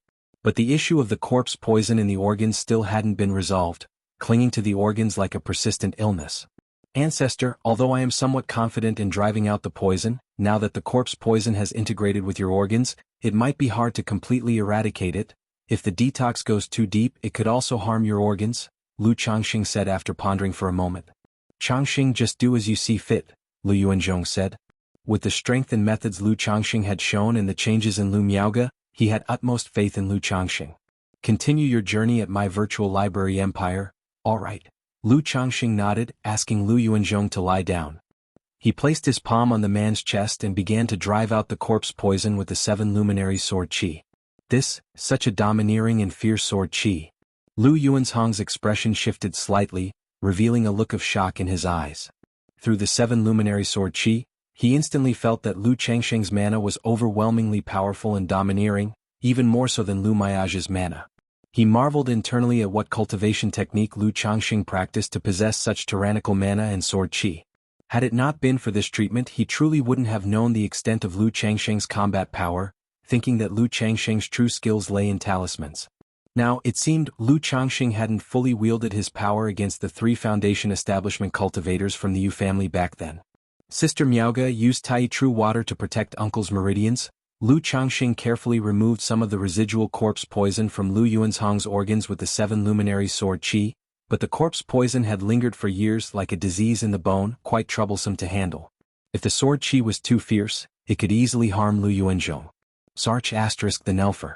Net website on Google to access chapters of novels early and in the highest quality. Alright. Upon hearing this, Lu Miaoge immediately circulated her mana, her palms radiating blue halos, enveloping Lu Yuanzhang's organs with condensed Tai True Water. In this manner, the 2 of them worked together to drive the poison out of Lu Yuanzhong. Yet Lu Yuanzhang's condition was indeed troublesome. Even Lu Changxing dared only to remove some surface remnants of the corpse poison, unable to thoroughly cleanse the deep-seated poison. Uncle, you should focus on recuperating for a few days. When the situation improves a bit more, I will try to drive the poison out further. An hour later, Lu Changxing withdrew his hand, exhaling deeply, and spoke to Lu Yuanzhong. His 7 luminary sword qi detox, while effective, was somewhat akin to a painful remedy, with a risk of damaging the organs. Changxing Miaoge, thank you for your hard work, Lu Yuanzhong said solemnly. After the battle at Blackwater Pool, he thought his life wouldn't last much longer, but now the Lu family not only gained Lu Miaoge, a foundation establishment great cultivator, but together they were also able to address his corpse poison. In his view, even if they could not fully eradicate it, living a few more decades was worth it. Uncle, you're being too polite, Lu Changxing said with a smile. He and Lu Miaoge decided to stay at Qingzhou Mountain temporarily, doing their best to address Lu Yuanzhong's condition. Search the novel Fire. Net website on Google to access chapters of novels early and in the highest quality. If you find any errors, ads pop up, ads redirect, broken links, non-standard content, etc., please let us know reports so we can fix it as soon as possible.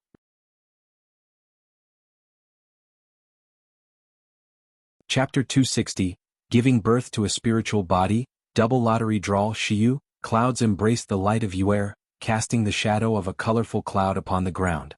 To those on earth, it appears the moon rests among the clouds as they wrap around each other, coexisting in reliance. Therefore, to achieve the essence of the supreme forgetful love technique, one must aspire to become heartless and forget emotion, yet one must first face the emotional trials, joy, sorrow, separation, and reunion, to gain a profound enlightenment and a deep understanding of the mysteries of forgetting emotion. Previously, your teacher had asked Elder Yun to refine the red dust elixir, hoping that with its aid, you would comprehend the chaos of mortal life and could skip this step. But now it seems that, in the end, you must rely on yourself. Yun Wanshang uttered these words. Although she had not practiced the supreme forgetful love technique herself, as a nascent soul immortal, her vision was naturally exceptional. She knew the profound mysteries of the supreme forgetful love technique. To face the emotional trials. Xiao Xia naturally knew what it meant to face emotional trials. It meant experiencing worldly love, joy, sorrow, separation, and reunion. However, as she practiced the supreme forgetful love technique, she could feel herself becoming more and more indifferent, rarely moved by emotions or disturbed by feelings. Under such circumstances, to experience joy, sorrow, separation, and reunion was extremely difficult. As for love, having practiced the supreme forgetful love technique, Xiao Xia no longer knew what love was. Shiyu, if you cannot succeed, then you need not continue practicing the supreme forgetful love technique. To indulge in such a cultivation technique without success may lead you astray into a demonic path, wasting your potential. With your talent and aptitude, even without practicing the supreme forgetful love technique, you can still build a flawless Tao foundation. Yun Wanshang spoke, saying so. She had been hesitant at first to allow Xiao Xia to practice the supreme forgetful love technique. But 5 years ago, after undergoing an emotional trial herself, her mindset and thoughts also changed. She gradually realized that emotional trials were not so easily overcome. One lapse could ensnare one completely. After being silent for a long while, Xiao Xia softly said, "Master, I wish to try again. I will give you 3 more years. If you do not succeed within this time, you will give up the supreme forgetful love technique," said Yun Wanshang to her disciple. Shiyu shall heed Master's words. In Xiao Xia's cool eyes, a gentle and lively smile appeared. Half a year later, Qingzhou Valley. Lu Changxing and Lu Miaoyun supported Lu Miaoge outside the birthing room. Lu Yuanding was also nearby. The family head paced back and forth. He clenched and unclenched his fists, his expression extremely tense. The reason was simple. Lu Miaohuan was about to give birth. Father-in-law with Miao Huan's 6th level energy refinement cultivation level, there should be no problems. Lu Changxing consoled, seeing the family head for the first time with such an expression. Lu Yuanding nodded. But he still focused on the birthing room, filled with anxiety. Seeing this, Lu Changxing didn't know what else to say. Saying too much would seem as if he, as a husband and soon-to-be father, did not care for his wife and child. Suddenly, wah! A loud cry of an infant burst forth from the room. It caused everyone outside to shudder and their faces to beam with joy. At that moment, Lu Changxing felt a strong surge within him, an indescribable sensation. Simultaneously, 2 system notifications sounded in his mind. Congratulations to the host for fathering 20 children with spiritual roots. You have earned one chance to draw a lottery. Congratulations to the host for the first birth of a child with a spiritual body. You have earned one chance to draw a lottery. What, a spiritual body? Hearing the notifications, Lu Changsheng's heart was overwhelmed, and he was ecstatic. He hadn't expected the child born of Lu Miaohuan to not only have a spiritual root but also a spiritual body. A spiritual body was 1 in 10,000. At the current stage, he had never even dreamed that any of his children might possess a spiritual body. Having a spiritual root was already more than enough for him. But unexpectedly, the surprise was so unforeseen. The 90th child was the first to be born with a spiritual body. Seeing Lu Changsheng's excited and ecstatic demeanor, Lu Yuanding nodded approvingly, thinking Lu Changsheng wasn't so bad after all. In seeing such joy and excitement on the face of his son-in-law while his daughter gave birth, it showed he cherished and adored Lu Miaohuan. It's born, Changsheng, quick, go in and take a look, urged Lu Yuanding to Lu Changsheng. Without checking the system for his child's spiritual root and spiritual body details, Lu Changsheng immediately pushed open the door and entered. Congratulations, son-in-law, it's a young master, the midwife said to Lu Changsheng, beaming with happiness. Good. Lu Changsheng nodded happily, handing out 2 spirit stones as a token of celebration, and then he approached the bed. Looking at Lu Miaohuan, who was a bit weak from holding the child, he took her hand and said, Huan, you've worked hard. Lu Changsheng, it hurt a lot, Lu Miaohuan said with a look of grievance as soon as she saw Lu Changsheng. It's my fault letting you suffer, Lu Changsheng immediately soothed. Then he looked at the child and said, this is our child, so adorable. Ordinary children are all wrinkled at birth. But Lu Changsheng knew that children born to cultivators were different, with skin smooth and radiant, never wrinkled. Such children, even without a spiritual root, would be martial prodigies if they practiced martial arts in the future. Hee, so tiny, Lu Miaohuan said, smiling happily as she teased their little one in her arms. The baby didn't cry but peered around with round, curious eyes, gazing at the world. Let's go see father-in-law, suggested Lu Changsheng. Not wanting to keep Lu Yuanding waiting outside any longer, the couple carried the child and stepped out of the room. Oh, my dear grandchild, let me have a look. Lu Yuanding, who had been waiting impatiently outside, was thrilled to see Lu Changsheng and Lu Miaohuan with the baby and eagerly moved closer to hold the child, his eyes crinkling with a smile.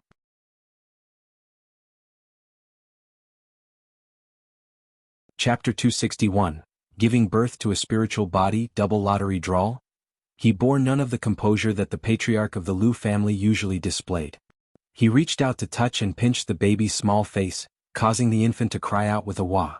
Haha, Yushu Huaner's child is born. Your grandson is born, did you hear that?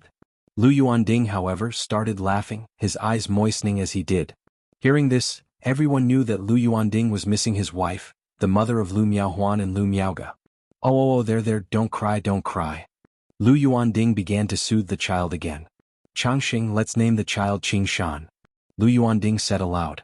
He had previously mentioned the naming of the child. Thinking of the names for the children of Lu Miaoga and Lu Miaohuan. A boy would be named Qingshan and a girl Qingzhu. As father-in-law wishes. Lu Changsheng nodded. He had been through so many names already. He wasn't particularly concerned about naming, feeling that it was all the same regardless of who chose it. He also knew that the name Lu Yuanding had chosen carried the meaning of Qingzhu Mountain. In this manner, with everyone making merry and soothing the baby, Lu Changsheng finally found some free time after dinner. System. Lu Changsheng entered the study and silently called out in his mind. Name, Lu Changsheng. Identity, son-in-law of the Lu family of Qingzhu Mountain. Cultivation level, 8th level energy refinement.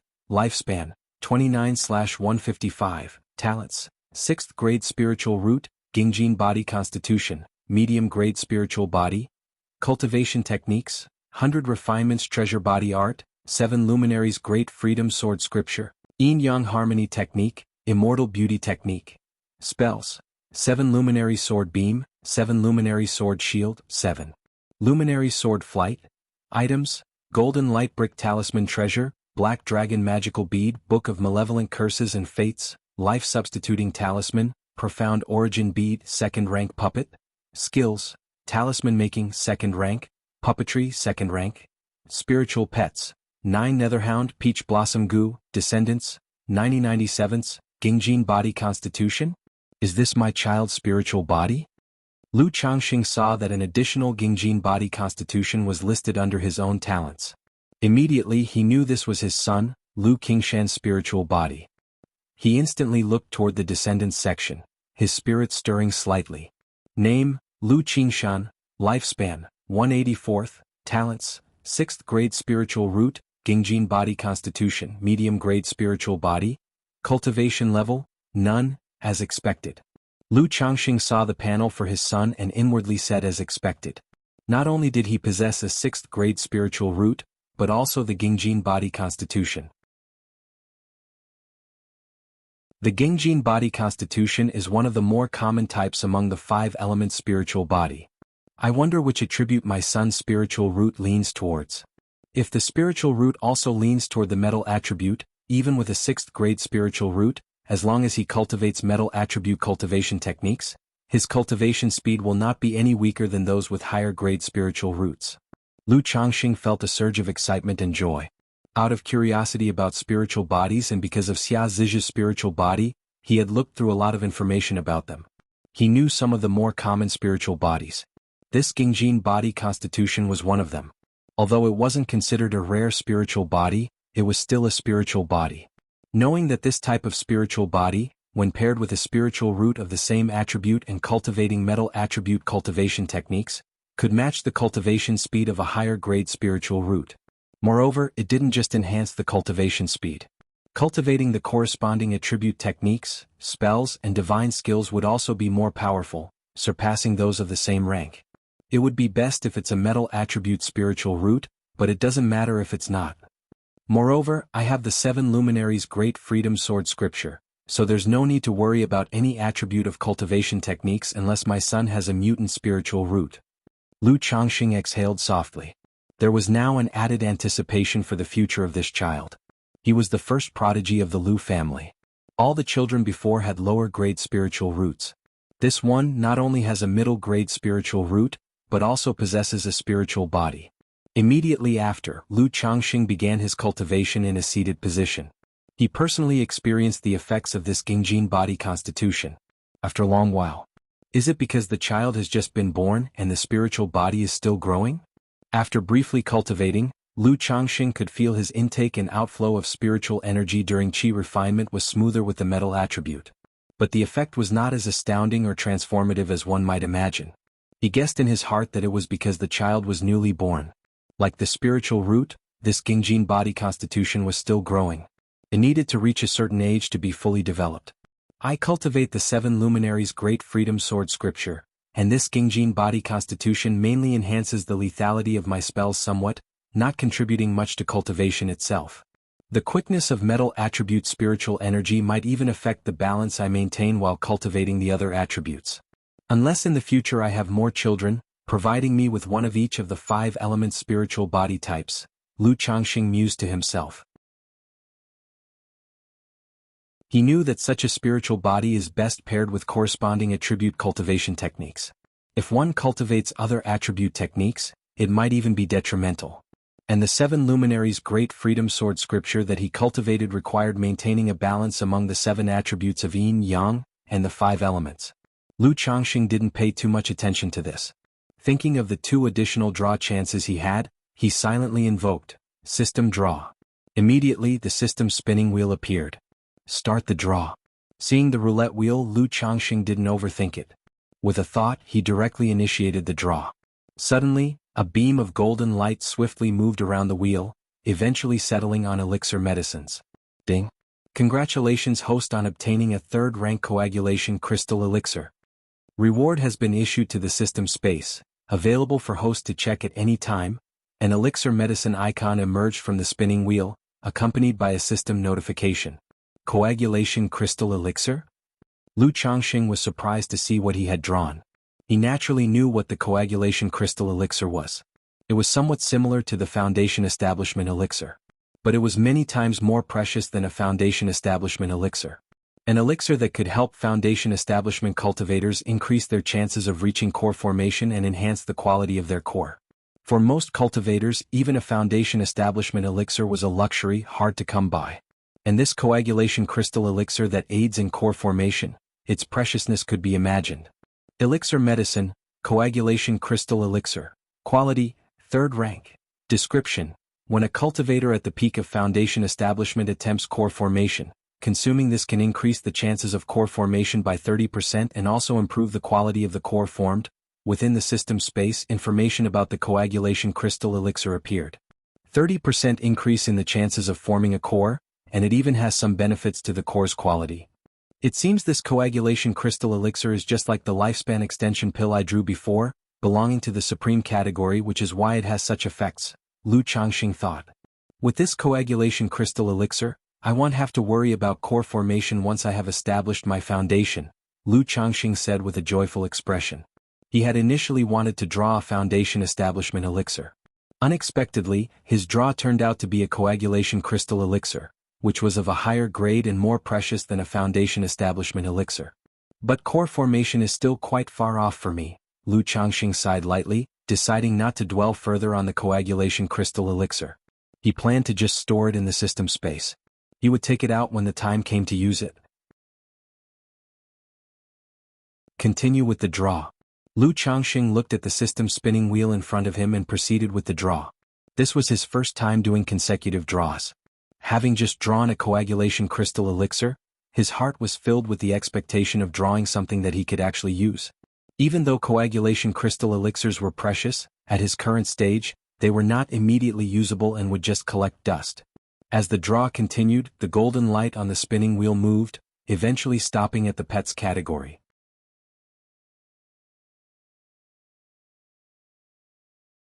Chapter 262. Li Feiyu leaves, the Lu family ancestor passes away. _1 ding. Congratulations, host, for obtaining a 6-winged golden silkworm larva. The reward has been delivered to the system space. The host can check at any time. A golden insect pattern with a shining glow and a pair of wings on its back emerged from the big roulette wheel, accompanied by the sound of a system notification. 6-winged golden silkworm? Lu Changxing looked at the reward drawn by the system, his eyebrows raised. He hadn't expected that among pet beasts, there were not only beasts but also bugs. This means that the pet lottery encompasses everything: feathers, fur, scales, insects, plants, and so on.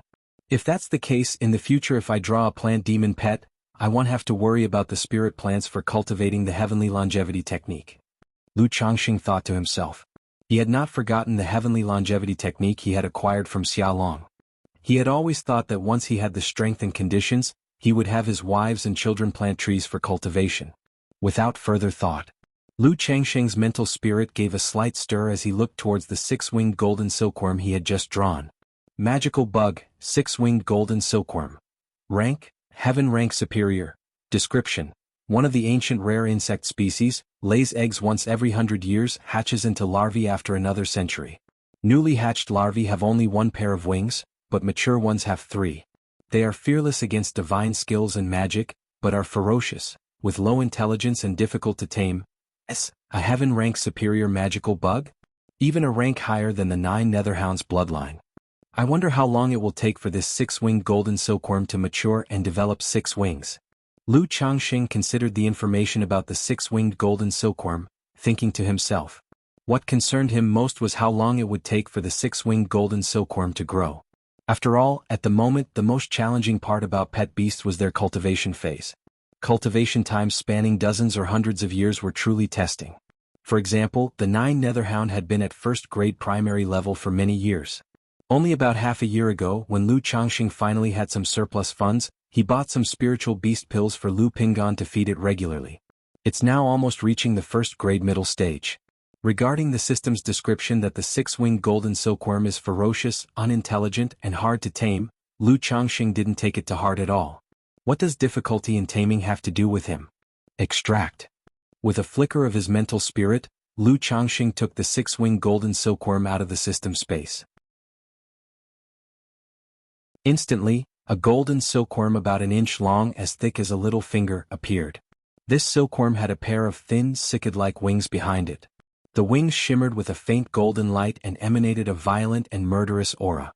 The 6-winged golden silkworm lays eggs every 100 years, hatches in another 100, and when the larvae hatch they are as hard as iron, comparable to magic artifacts, and immune to primary level techniques. To grow from a larva to a 4-winged silkworm, it takes 200 years, equivalent to third-rank strength. To grow from 4 wings to 6 wings, corresponding to 4th-rank peak, it needs 1,000 years. Lu Changxing looked at the 6-winged golden silkworm in his hand and developed a general understanding of its condition. Impressive indeed. Just hatched larvae had almost the strength of the first-grade later stages. After raising it for a few decades, it would have the strength of a second-rank foundation establishment. Once it went through its first metamorphosis and grew its second pair of wings, it would have third-rank strength. Another 1,000 years of growth to sprout the third pair of wings and it would be at the peak of 4th rank, comparable to 5th rank. For a demon beast, this time frame is not long. But for Lu Changxing it was way too long. Pet beasts are of little use to me at my current stage, they can't directly enhance my strength. However, if these pet beasts can be cultivated and grow, they will all be formidable indeed, probably invincible at their respective ranks. Lu Changxing sighed slightly, shaking his head. He then tried to sense the 6-winged golden silkworm before him.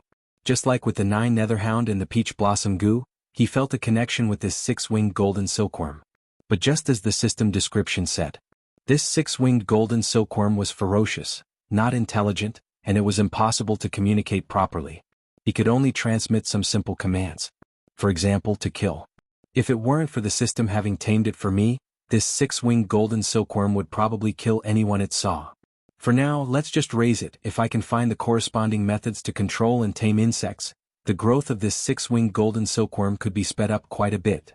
Lu Changxing thought to himself without lingering further. He then put the 6-winged golden silkworm into the spiritual pet bag that held the Lockhart goo.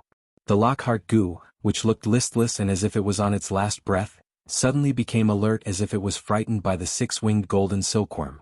Seeing this scene, Lu Changxing couldn't help but think of Meng Xiaochan. She was clearly proficient in the art of insect control. He wondered if she knew how to cultivate the 6-winged golden silkworm. If there were corresponding cultivation methods, then its growth rate could be greatly increased. But Lu Changxing didn't ponder on it too much. His only connection to her was through the Lockhart goo. He had no idea where she had gone now. Moreover, for a rare magical insect like the 6-winged golden silkworm, it was feared that cultivation methods were hard to come by. Jin Kingdom, the southern border mountains. In the bleak and wild swamps of the mountains, a girl in a purple dress commanded a swarm of insects to kill several snake demon beasts. After letting the swarm of insects and a blood-colored spider consume the bodies of the snake demon beasts, the girl continued on her way. When she emerged from the swamp and saw the peak shrouded in purple-black clouds, mysterious and towering into the clouds ahead, her face showed a look of surprise. Grandma said that my great-grandma was once the heaven spider emissary of the 5 Poisons cult, one of the 3 great demon sects of the southern border of Jin Kingdom. The 5 Poisons cult is skilled in the arts of goo poison and spiritual beasts. I have the 1,000 Poisons body and can hold great-grandma's token to join the 5 Poisons cult. If only I hadn't lost the Lockhart goo with it, I might have been able to become the holy maiden of the 5 Poisons cult.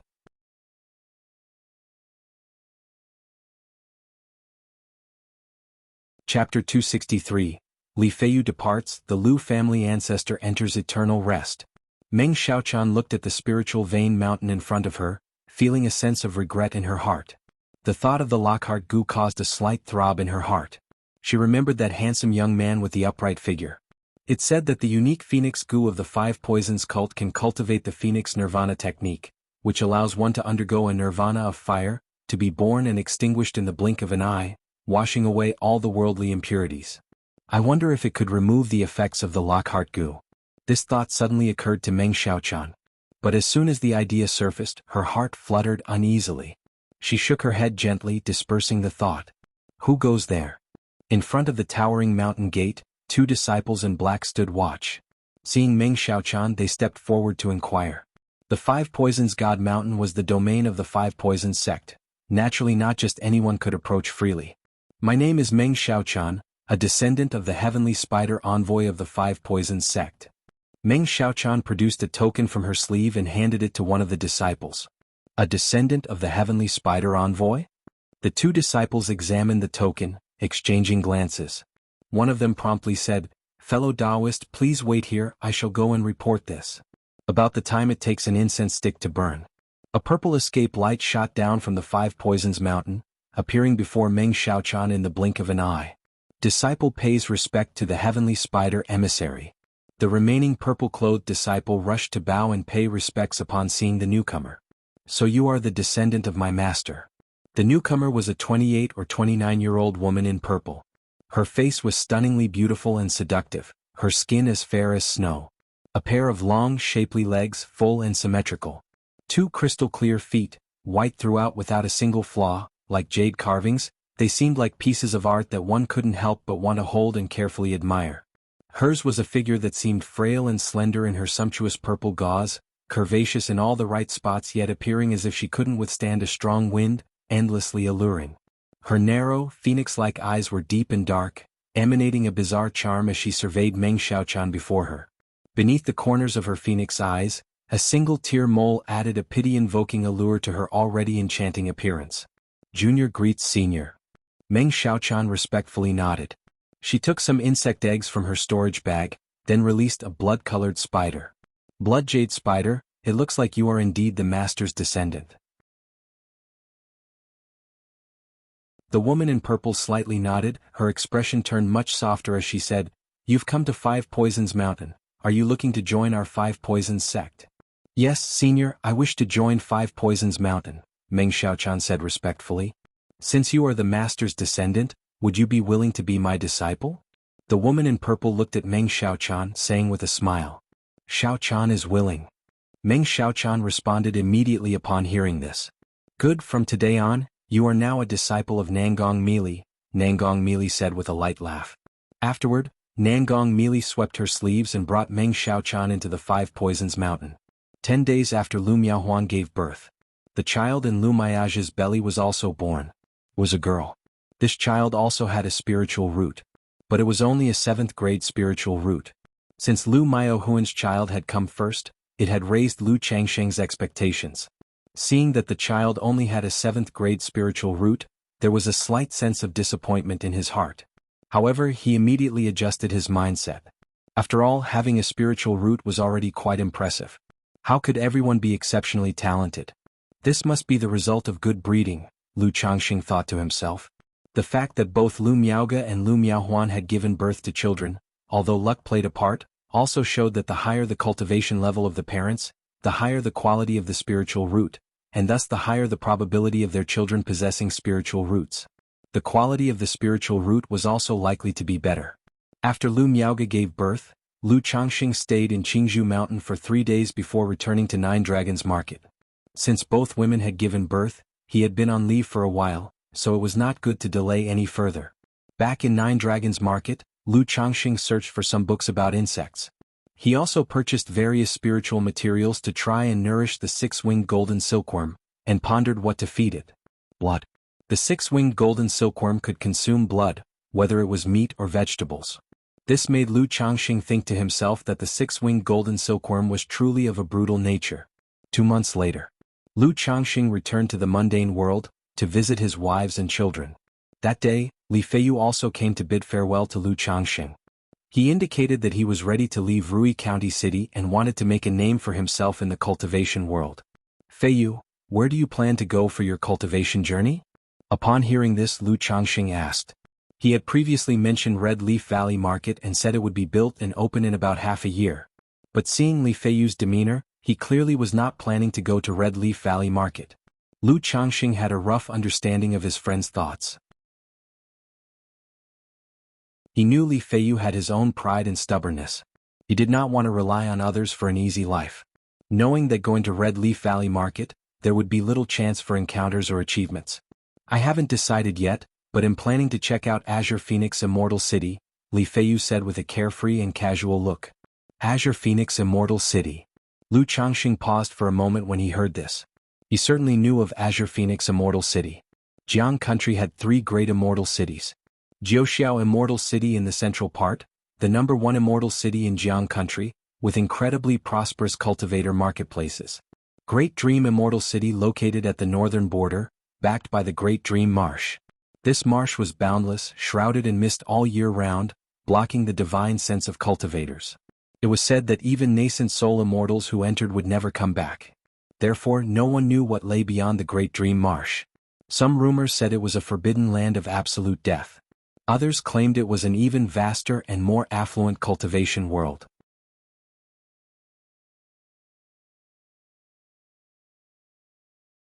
Chapter 264. Li Feiyu departs, the Lu family ancestor passes away. The Azure Phoenix Immortal City is located on the southern border of Jiang Country, close to the Myriad Beasts mountain range and borders Yu Country. Not only can one go to the mountain range to temper oneself and hunt demon beasts for money, but one can also go to Yu Country to interact with Yu Country cultivators. At ordinary times, many Yu Country cultivators gather in the Azure Phoenix Immortal City, which is considered a holy land for loose cultivators. Many loose cultivators who aspire to make a name for themselves will go to the Azure Phoenix Immortal City to take their chances. But likewise, such a place is incomparably dangerous. The level of danger is estimated to be tens of times that of the Nine Dragons market. Every year, countless cultivators are buried in the wilderness, unknown. The cultivation world is so vast, one must see it. I heard the Azure Phoenix Immortal City is a holy land for loose cultivators, and as a loose cultivator myself, naturally I should go and see. I'm not saying I'll make something big out of it, but at least I'll witness the cultivation world. Li Feiyu said with a smirk. He had made inquiries about the Azure Phoenix Immortal City and naturally knew its dangers. But danger and opportunity coexist. For an ordinary loose cultivator, if one wishes to rise above others, this is the best place. Otherwise, with his 7th grade spiritual root, rolling in the secular world or small marketplaces, it would be difficult for him to achieve much in this lifetime. There's a year and a half left in our 10-year pact. Will you come then? Lu Changxing inquired. Previously, Hong Yi had written to inquire of Xiao Siye, Zhao Qingqing and Han Lin about the 10-year pact. All three had agreed, expressing that they would get together at that time. I'm not planning to head directly to the Azure Phoenix Immortal City, but instead to travel around first. After attending the pact, then I'll truly head to the Azure Phoenix Immortal City. Li Feiyu didn't hide his thoughts either. He knew the Azure Phoenix Immortal City was extremely dangerous, and he wouldn't just head there blindly. Although he had gained considerable understanding of the cultivation world over the years, he had not truly stepped into it. Most of his time was spent on Qingzhou Mountain, and his knowledge of the cultivation world wasn't direct enough. He planned to spend this next year and a half facing and adapting to the cruelty of the cultivation world. Changxing, if I don't come back by then, please help take care of my home. Li Feiyu continued to speak. He had said this before. But now, just before leaving, he said it again. I've agreed to this, but I believe that situation will not arise. Lu Changxing nodded slightly without the mood for jokes. He took out a stack of talismans, a first-grade middle-grade puppet, 300 spirit stones and a storage bag. Feiyu, take care of yourself, keep these things for self-defense. When you return, well, drink and revel together. Lu Changxing said this. Li Feiyu was his first friend in this world. He had even saved his life once. Now that the other was about to venture out for training experiences, one could imagine how hard and dangerous it would be. Naturally, he hoped his good brother would have smooth sailing. This is too precious, I can't accept it. Li Feiyu immediately shook his head when he saw the nearly 100 talismans, a puppet and so many spirit stones. When he was in Qingzhou Mountain relying on his own hard work, he could earn 5 or 6 spirit stones a month. Now in the secular world, by teaching Lu Changxing's children and working with Hong Yi, he earned an average of about 10 spirit stones a month. What Lu Changxing was offering was a considerable sum of money for him. If you still consider me a brother, then keep it. I can afford it now, and you will need some magic artifacts when you go out. Use these spirit stones to buy a few artifacts for self-defense. Lu Changxing spoke with a solemn expression. Li Feiyu was only at the 4th level of his qi refinement. Even though he had the strength of a martial Dao innate grandmaster. But against a cultivator in the energy refinement middle stage wielding magic artifacts, he could easily suffer. If he had talismans and magic artifacts by his side, he would be much safer. He didn't offer his own magic artifacts because, apart from the green face sword and a few others, all were of high grade or exquisite quality, which Li Feiyu couldn't utilize. Okay, I'll just owe you then. Li Feiyu, looking at Lu Changxing's expression, took a deep breath and nodded earnestly. Then he said with a carefree attitude, Don't worry. Li Feiyu began adventuring through the world at the age of 12, traveling to all corners. It's not that easy for me to stumble and fall. Just to repay this debt, I will also make sure to live well. Li Feiyu said this. Subsequently, the two chatted for a long time. More than a decade of cultivation life had many memories worth reflecting upon. especially since this might be the last time the two of them talked. The next day Li Feiyu called Hong Yi over, and the three of them had a meal together before parting ways. At the moment of departure, Hong Yi also presented a lower-grade flying sword to Li Feiyu, advising him to take good care of himself. Sigh. Lu Changxing watched Li Feiyu's retreating figure and sighed deeply. His heart was laden with the heavy feeling associated with lives' separations and death's finality.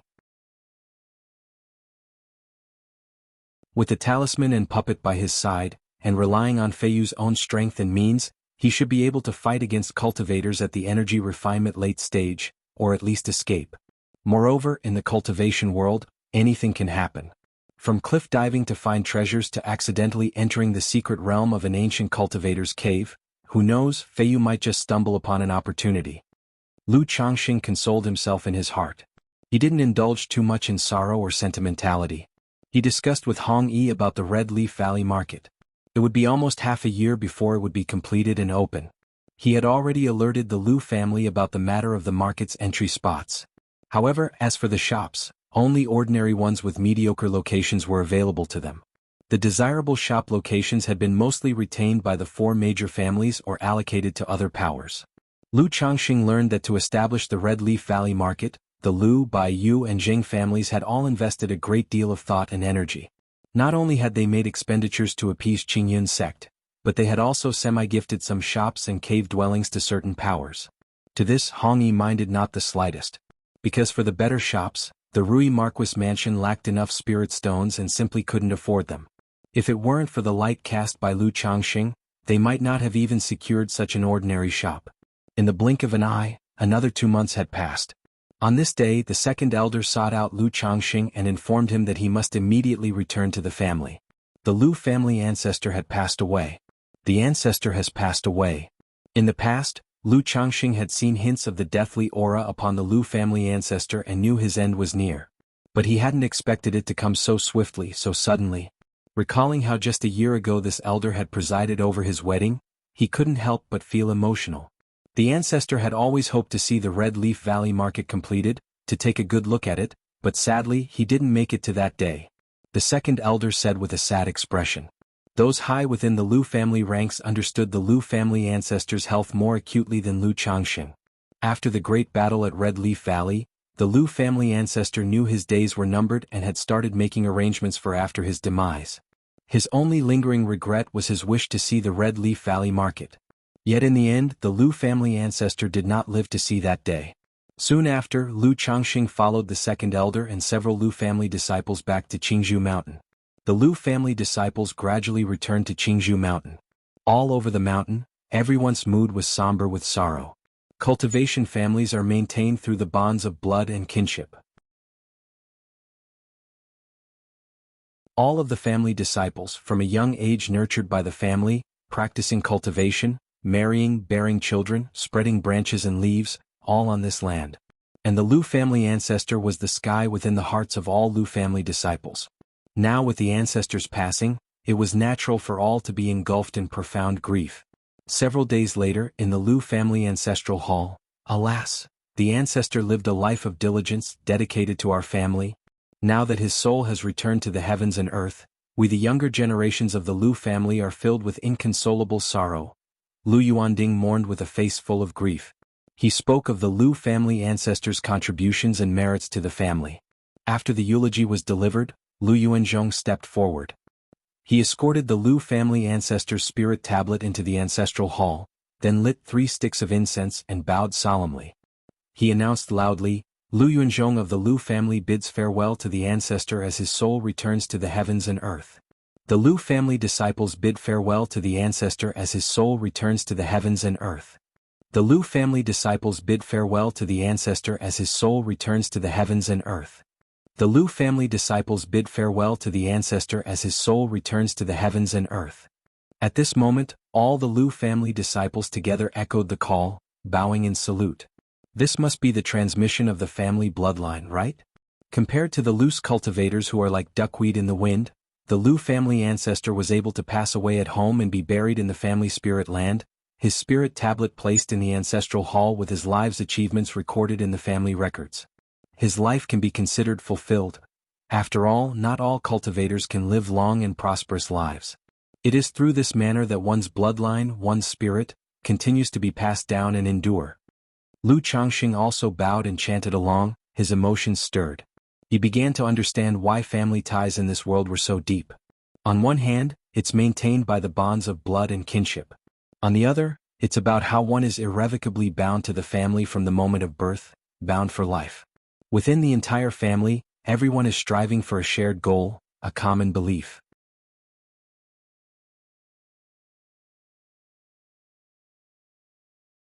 Chapter 265. Uncle returned. _1 Cultivators care less about the trivial formalities of the secular world. After worshipping the spirit tablet of the Lu family ancestor, the ceremony is considered over once everyone has offered 3 sticks of incense. The crowd gradually dispersed. Just as Lu Changxing was about to leave, Lu Yuanding, the newly advanced ancestor, called out to him. Changxing, how is your cultivation progressing? Lu Yuanzhong had a scholarly appearance, bearing some resemblance to Lu Yuanding. Lu Changxing also knew that this ancestor Yuanzhong was indeed the blood brother of his father-in-law, Lu Yuanding. Therefore he should address this ancestor as uncle father-in-law. However, in cultivation families like Qingzhou Mountain, as soon as one succeeds in foundation establishment, their generational status automatically rises to that of an ancestor. Reporting to ancestor, I am currently at the 6th level of qi refinement, and I estimate it will take 3 more years to reach the peak of the 6th level, Lu Changxing replied. That was what Lu Changxing said, having declared 2 years earlier that he was at the 6th level of qi refinement and naturally not daring to overstate his progress. Very good, Lu Yuanzhong commented with a slight nod after hearing this. After giving Lu Changxing a few appraising looks, he took out a jade scroll. I've heard that you have been cultivating the Changchun technique, and this greenwood art is a high-grade cultivation technique treasured by our Lu family. You should take it and cultivate it, Yuanding said. If there's anything you don't understand, you can also ask Yuanding. He cultivates this greenwood art as well, Yuanzhong added. Lu Changxing was somewhat surprised to hear this. He had not expected Lu Yuanzhong to stop him just to give him a cultivation technique. Having been busy in Red Leaf Valley Market over the past year, Lu Changxing had rarely interacted with the newly advanced ancestor. They had only met briefly a couple of times. He hadn't expected that immediately following the death of the Lu family ancestor, the latter would express goodwill toward him. Thank you very much, ancestor. Lu Changxing immediately expressed his gratitude with respect. Although he already possessed the 7 luminaries' great freedom sword scripture and did not need this greenwood art, it was nevertheless a gesture of kindness. After all, to his knowledge, the highest level techniques treasured by the Lu family were a few high-grade cultivation techniques. Now that they're willing to pass on one to him, they have effectively accepted him as one of their own. Remember, this technique is for your cultivation only and must not be passed on, Lu Yuanding cautioned. Ancestor, please rest assured Changxing understands, Lu Changxing nodded and replied. Having spent so many years in Nine Dragons Market, he had come to understand why the inheritance of techniques in the cultivation world is so scarce and precious. These inheritances originate from immortal sects, families, or loose cultivators. Immortal sects, as the primary suppliers, prohibit the sale of high-grade cultivation techniques and skill inheritances within their territories to continuously harvest excellent disciples and affordable labor. This is why they are forbidden from selling advanced methods. And why would any cultivation family want to sell the very foundation that sustains them? They prefer to abide by this rule, preventing leakages of such inheritances and partaking in the benefits. Loose cultivators are no different. It's improbable for them to selflessly risk censure by selling high-grade techniques. Most choose to deal privately instead. Thus, most loose cultivators who wish to obtain higher-order techniques or inheritances are either reliant on fortunate encounters or, should they possess a decent talent, join a cultivation family or a faction under an immortal sect. This has become an unwritten rule in the cultivation world. Primary-level techniques and first-grade skill inheritances are commonplace and can be purchased with a few spirit stones. But if one wishes to advance further without fortune, they must find a way to join a power and be exploited. This is why the third young master of the Yu family once offered high-grade techniques and insights into foundation establishment to tempt Lu Changxing. All right, you may go about your business now, said Lu Yuanzhong, patting Lu Changxing on the shoulder without much else to add. Yes, ancestor, Lu Changxing replied, bowing slightly before taking his leave. Lu Changxing, Lu Yuanzhong muttered the name to himself as he watched Changsheng's retreating figure, recalling the last wish of the Lu family ancestor and the value he had placed on Changsheng. He exhaled softly. 3 days later, the second elder informed Lu Changsheng to return to Nine Dragons Market. Changsheng, do you want me to look after the spiritual talisman shop? Lu Miaoge asked, holding her daughter Lu Qingzhu and speaking softly. Having recovered from childbirth, she was ready to take on some of Lu Changsheng's burdens. No need, Sister Miaoge, you should stay at home and cultivate and learn talisman making with Grandma. If you go to the marketplace, it will distract you and hinder your cultivation. Besides, Qingzhu is still small and needs your care, Lu Changsheng said, pinching his daughter's chubby cheek with a smile. Lu Miaoge's talisman-making skill was currently transitioning from an upper-grade talisman master to a top-level talisman master. Therefore, he did not want his wife to run back and forth between two places and be overburdened. All right, Lu Miaoge replied with a tender smile. Having become a mother, her clear and ethereal countenance was now often adorned with a gentle and maternal smile. She continued, Changsheng, the Red Leaf Valley Market will open in a few months. The family plans to open a talisman shop there, and they want me to oversee and manage it. If you find Nine Dragons Market too far, I can go there, and you can take my place in Red Leaf Valley Market, she suggested. Despite being a wife, her disposition remained as gentle as water, nurturing an almost motherly kindness. Sister Miaoge, the Lu family ancestor, had given me a shop in Red Leaf Valley, and am planning to set up a talisman shop there. So for Nine Dragons Market, I intend to let Grandma find someone to manage it, Lu Changsheng said, pondering slightly. The Lu family ancestor had rewarded him with a shop and a cave dwelling in Red Leaf Valley Market. Now that the market was about to open, Lu Changsheng did not want to simply rent out the shop and dwelling. He was thinking of establishing another talisman shop there.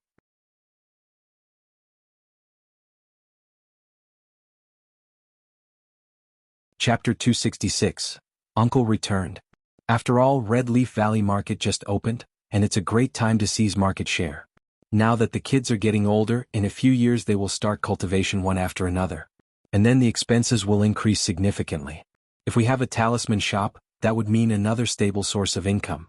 Open a spiritual talisman shop? Lu Miaoge paused slightly when she heard this, then nodded and said, That's doable. With your talisman-making skill, you're already capable of opening your own shop. However, about this matter, you need to give fourth Grandma a heads up. Not long ago, Lu Changsheng had taken his talisman skills up a notch, demonstrating the prowess of a first-grade top-level talisman master. With such a level of skill, coupled with the Lu family's supply channels, sustaining a talisman shop should be no issue. I've already mentioned this to Grandma and plan to talk to her about it more later. Alright, second elder is still waiting for me. Sister Miaoge, I'll head over now, Lu Changsheng said. He didn't linger to talk more with Lu Miaoge. After kissing his daughter and wife on their cheeks, he waved his hand and took off. Arriving at the entrance of Qingzhu Mountain, he boarded the second elder's spirit boat and set off for Nine Dragons Market. 2 days later, Lu Changsheng returned to Nine Dragons Market. As soon as he arrived home, Xia Zhiyue joyfully brought him good news. Husband, I think I'm pregnant. 2 months ago, she had broken through from the 3rd level Qi refinement to the 4th level. After Xia Zhiyue reached the 4th level Qi refinement and expressed her willingness, Lu Changsheng didn't practice contraception anymore. But whether it was bad luck or due to her spirit-nurturing physique, it took so long for Xia Zhiyue to conceive. You're pregnant, let me see? Lu Changsheng smiled when he heard the news, placing his head against Xia Zhiyue's lower abdomen. He immediately confirmed that she was indeed pregnant. Zhiyue, you should rest and take good care of yourself at home from now on. Lu Changsheng gently stroked her smooth black hair and spoke softly. Even though Xia Zhiyue only had a 7th grade spiritual root, her spirit-nurturing physique made him quite expectant of their child. He could feel his own spiritual root was almost at the juncture between 6th and 5th grade. Having another child with a 6th grade spiritual root should promote his own from 6th to 5th grade. If they were to have a child with a 4th grade spiritual root like Xia Zhaoyang, that would be a direct leap to success. Yes, of course, Xia Zhiyue nodded obediently, thinking about the plan to open a spiritual talisman shop in Red Leaf Valley Market. Lu Changsheng went next door to Gao He's house and knocked on the door. Uncle Lu. The door was opened by a 17 or 18-year-old girl with a delicate visage, dressed in a moon-white embroidered garment. It was Gao He's daughter, Gao Xiaoya. The former little Lolita had grown into an elegant young lady. "Xiaoya, is your dad at home?" Lu Changxing asked. "He's not, Uncle Lu. Is there something you need from my father?" Gao Xiaoya asked, tilting her head. "It's nothing urgent. Let him know when he gets back that I have something to discuss with him," Lu Changxing said with a smile. "All right, Uncle Lu. Won't you come in for a cup of tea?" Gao Xiaoya asked politely. "No, I have other matters to attend to," Lu Changxing declined and waved his hand. Gao He only returned home after nightfall. As soon as he got home, he came to inquire about Lu Changxing's business. "Brother Gao, you must have heard of Red Leaf Valley Market, haven't you?" Lu Changxing asked. "Of course, it's the marketplace established by your Lu family of Qingzhou Mountain, the Yu family from Bai Lake Mountain, the Wugong Ridge Jing family, and the 100 Birds Lake Bai family," Gao He responded, nodding his head. As a talisman master, he also had his own information channels. Therefore, he was aware of the annihilation of Red Leaf Valley and the subsequent transformation into a marketplace by the 4 major families. "I am planning to open a talisman shop in Red Leaf Valley Market and wanted to ask if you're interested in coming over as the resident talisman master." Lu Changxing got straight to the point. Although he intended to open a spiritual talisman shop in Red Leaf Valley, having managed a talisman shop in Nine Dragons Market for so many years, he knew that it was difficult to run a shop alone. Especially in the initial stages, there are many tasks that require attention. He alone would definitely be overwhelmed. So, he would undoubtedly need to hire help. Having known Gao He for many years, Lu Changxing was aware that aside from his occasional indulgences and pleasures, his character was reliable. A reliable person indeed. So Lu Changxing thought of hiring Gao He to manage the shop for him. The position of the resident talisman master? Gao He heard this and didn't immediately answer, showing a contemplative expression. He was content with living a stable life. With no ambitious aspirations, he only wished to raise his daughter well and live out his life in peace. Currently a resident talisman master at a spiritual talisman shop in Nine Dragons Market, his life was very stable. Heading to Red Leaf Valley Market would surely be less secure than here.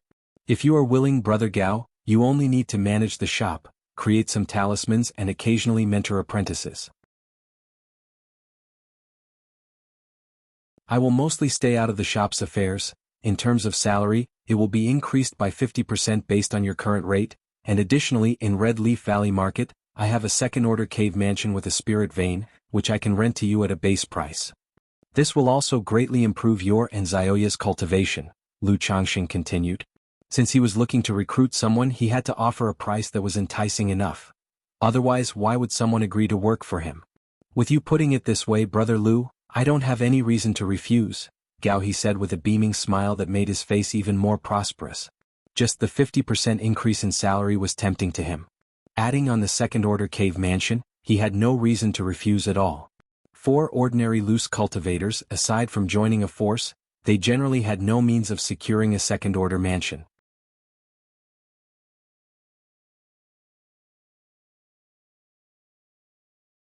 Chapter 267. Uncle returned. Alright, let's settle it like this. The Red Leaf Valley Market will be open in a few more months, and I'll notify Gao He then. Seeing the other party agree, Lu Changxing also nodded. Okay, no problem. Gao He nodded in agreement. Gao He, how are you doing with superior grade talismans now? Lu Changxing inquired. Gao He had also become a superior grade talisman master. But the specifics he wasn't too clear on. Although he had chatted with Gao He about talismans over the years, it was not exactly frequent. I have about a 50% success rate with golden light barrier talismans. As for nectar talismans, only a 30% success rate, and for escape talismans merely 10%. Gao He shook his head and sighed. Hearing this, Lu Changxing immediately spoke out, discussing and offering guidance to Gao He about talismans. After all, the man was considered his own family's resident talisman master. So, spending some time guiding him was not a big deal. Additionally, by doing this, it allowed Gao He to serve him better. 3 months flew by in a blink. During this time, the 4th elder also learned of Lu Changxing's intention to open a talisman shop in Red Leaf Valley. She didn't say much about it but instead supported Lu Changxing's idea. After all, with his talisman-making skill, it would indeed be a pity to rent out the shop. She soon arranged for another talisman master to preside over the spiritual talisman shop in Nine Dragons Market. This allowed Lu Changxing to stop going there and return to Qingzhou Mountain to rest. Qingzhou Valley inside the practice room. Lu Changxing sat cross-legged with hands positioned towards the heavens, cultivating. 7 sharp sword chi swirled around him gracefully, making his skin feel cold. Huff. It's almost 3 to 4 months away from the 9th level energy refinement. Lu Changxing exhaled lightly, concluding today's routine cultivation. He could clearly feel that his spiritual power was likely to reach perfection in a few months, at which point he could challenge the 9th level energy refinement. For him, advancing from the 8th to the 9th level was not an issue. The process was as natural as the flow of water.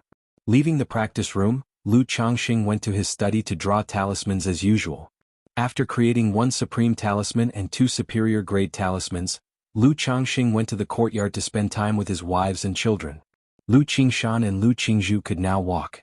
Lu Qingshan, while possessing a spiritual body, seemed no different from any normal child. If anything, he was just more lively and active. This made Lu Changxing secretly wonder if his son would inherit his mother's personality as he grew up. If he were to become like the second miss in temperament, he would probably bring a fair amount of trouble for his father. At that moment, Lu Changxing received a message. The Red Leaf Valley Market was going to open in 10 days. 10 days. Upon hearing this message, Lu Changxing nodded slightly. He sent letters to inform Hong Yi and Gao He about the news. He planned to go there once the Red Leaf Market opened. Although the marketplace would not attract many cultivators when it just opened, and it would need some time before the traffic picked up, opening a shop required advance arrangement and preparation. Upon a solemn, hallowed, and eerie high platform. Hoo! The platform was surrounded by golden flagpoles. The black flags flying from the poles were embroidered with various vivid and lifelike demons. Now the flags flapped loudly, turning into billowing demonic chi, which caused visions of terrifying demons to emerge. At that moment, the white-haired young man sitting cross-legged on the platform suddenly opened his stunning eyes. They were dark and profound, with a crescent lotus pattern surfacing at his brow. The crescent lotus was blood-red, exuding an evil charm, and wrapped him in a powerful and boundless aura, like a ferocious tiger or dragon. Ketsukadu Sami Prajnaparamita Sami, Ketsukadu Prajnaparamita Sami. The white-haired young man abruptly voiced a deep and mysterious chant. The low resonating sound summoned a blood-colored figure with 3 heads and 6 arms behind him to slowly take shape. This blood-colored figure also seemed to chant, causing the voice to grow increasingly eerie and tremendous. It sounded as if countless voices blended together, causing the platform to tremble continuously as the flag's demons submitted to the blood figure with 3 heads and 6 arms. Not bad, befitting my disciple. You have not disappointed me. As he spoke, a youth in a black robe with aged eyes and a sinisterly handsome face appeared on the platform. He looked down at the white-haired young man, smiling satisfactorily as he clapped his hands. You once promised me that if I were to establish the Demon Dao Foundation, you would let me return once. Chu Chang'e looked toward the youth before him with a detached expression, his voice somewhat husky. As your master, I will not break my promise. The black-robed youth laughed softly, then called out, Hey Chio. After a short while, a surge of chi that resembled a black serpent came rolling in. It transformed into a muscular man in black armor, his body covered in black demonic patterns, his features deep with evil intent. Heichio pays his respects to the ancestor master. The bald man's demonic patterns seemed to move like little serpents, imposing a terrifying sensation. However, upon seeing the black-robed youth, he knelt down with a devout salute as if on a pilgrimage. You will accompany the young master to Jiang country. The black-robed youth stated indifferently. As soon as he finished speaking, his figure gradually faded away into nothingness. Young master, when do you plan to embark for Jiang country? The bald man, seeing the youth vanish, immediately turned to Chu Chang'e on the platform, an ingratiating smile spreading across his face. At odds with his ghastly appearance, the smile created a jarring contrast. Jiang country. Chu Chang'e paused slightly, his eyes flickering with an unusual light. His husky voice then declared, Now.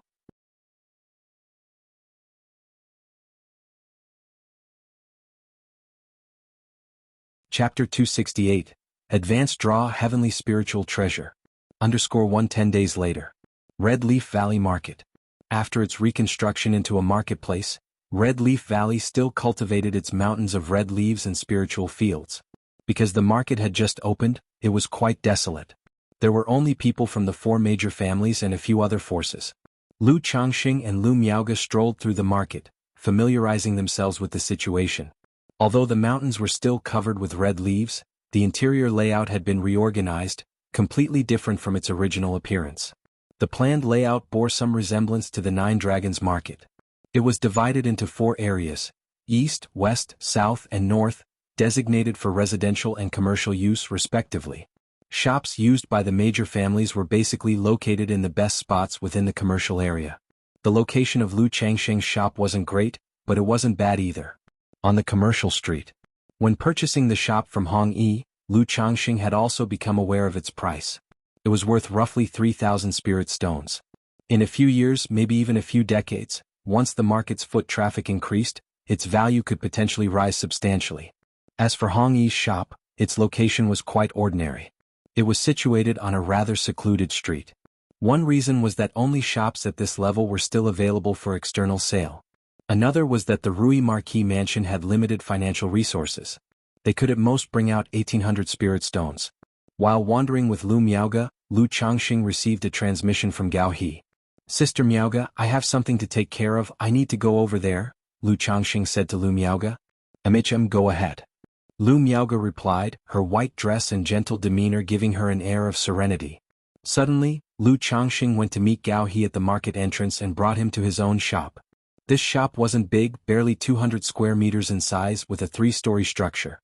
"Brother Gao, this shop will be in your care from now on," Lu Changxing said to Gao He. "For now, I can supply 3 supreme talismans and some superior grade talismans every month. As for stock and inventory," Lu Changxing explained the shop's essentials to Gao He. Having spent many years in the Nine Dragons market, his experiences hadn't been in vain. He was quite familiar with the operations of a spirit talisman shop. "Brother Lu, this shop isn't owned by the Lu family, it's yours?" Gao He asked in astonishment after hearing Lu Changxing's words. He had originally thought that Lu Changxing invited him to Red Leaf Valley Market to act as the resident talisman master on behalf of the Lu family of Qingzhou Mountain. To his surprise, Lu Changxing had opened his own shop. This left him both astonished and envious. Many Lu's cultivators spend their entire lives in the cultivation world and still may not be able to afford a residence in a marketplace. Most can only choose to return to the secular world to settle down. Even for him, an advanced-level talisman master, buying property in a larger market wasn't easy. A shop like Lu Changxing's could support 3 generations if Red Leaf Market didn't run into trouble, and that wasn't an exaggeration. That's right, the Lu family also has a shop here," Lu Changxing chuckled. "However, this shop isn't owned by the Lus, it's my personal business. Therefore, I won't have much time to manage it, which is why I requested your assistance," he continued, not hiding the truth. He planned to spend his time cultivating in Qingzhou Mountain like the 4th elder, accompanying his wife and children. After completing the talisman-making tasks for the Lu family each month and supplying the spiritual talisman shop, he would come to check on the shop and see Lu Miaoge. "All right, rest assured, boss," Gao He said without further questions, giving a respectful bow. After taking a look at the shop and glancing at Lu Changxing, he added, "But this shop needs a name. Why don't you choose one, boss?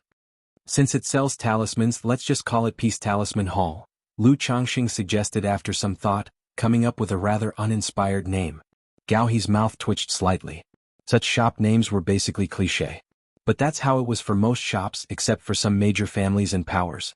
They could only build a reputation by slowly accumulating good reviews and growing the business. Subsequently, Gao He discussed the initial preparations for the spirit talisman shop with Lu Changxing. Having been briefed on this by Lu Changxing, he had made ready preparations. Lu Changxing knew that Gao He had put in the effort when he heard this. He had even thought that if it didn't work out, he could ask the Lu family for support. After all, it would be foolish not to use resources that were readily available. Suddenly, Lu Changxing also discussed the second-order cave mansion with Gao He. He had seen the mansion. It wasn't big, just 100 square meters. But for rent, it could fetch 80 to 90 spirit stones a year. Once the foot traffic increased, he estimated it could be rented out for 100 spirit stones. Lu Changxing then rented it to Gao He for a base price of 80 spirit stones per year. "Thank you, boss," Gao He gratefully accepted the offer. He planned to clear a path in the Nine Dragons market and at the same time, bring over his daughter, Gao Xiaoya. After chatting for a while, Lu Changxing left and went to the Lu family's spiritual talisman shop. This shop's layout and decorations were similar to those in the Nine Dragons Market's Lu family spiritual talisman shop, only larger. Changxing, you finished your business? Lu Miaoge came forward as soon as she knew Lu Changxing had arrived. Apart from being at home, she still maintained a sense of grace and inaccessibility when outside. Yes, I've finished, Lu Changxing said, nodding with a smile. He shared the details of his discussion with Gao He with Lu Miaoge. This is what being husband and wife was like. It wasn't every day that there were fresh and interesting stories to share. Often, much of the time was spent talking about the little things happening around them. The night deepened. Red Leaf Valley was already quiet, now enveloped in silence. Apart from the guards tasked with patrolling, most had entered the realm of dreams. On the third floor of the Lu family's spiritual talisman shop. Inside the simple bedroom, the bed's curtains hung down.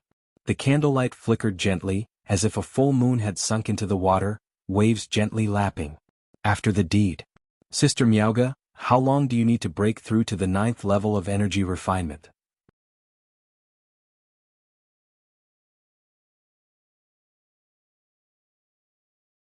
Chapter 269. Advanced Draw Heavenly Spiritual Treasure. Lu Changxing embraced the warm, soft jade and asked softly, due to the previous assassination attempt and because of her pregnancy and childbirth, Lu Miaoge had only broken through to the 8th level of energy refinement 3 months ago. It should take about 5 or 6 years. Lu Miaoge was still immersed in the afterglow of her cultivation session, her cheeks flushed with a beauty that seemed beyond compare. 5 to 6 years, Lu Changxing heard this and nodded slightly. He understood that at Lu Miaoge's current pace of cultivation, waiting for her to reach perfection in energy refinement and then to attempt foundation establishment would likely take more than a decade.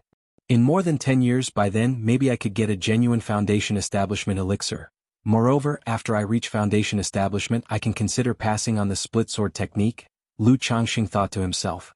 Now that Lu Miaoge was his wife, the mother of his children, he naturally paid more attention to her cultivation and foundation establishment.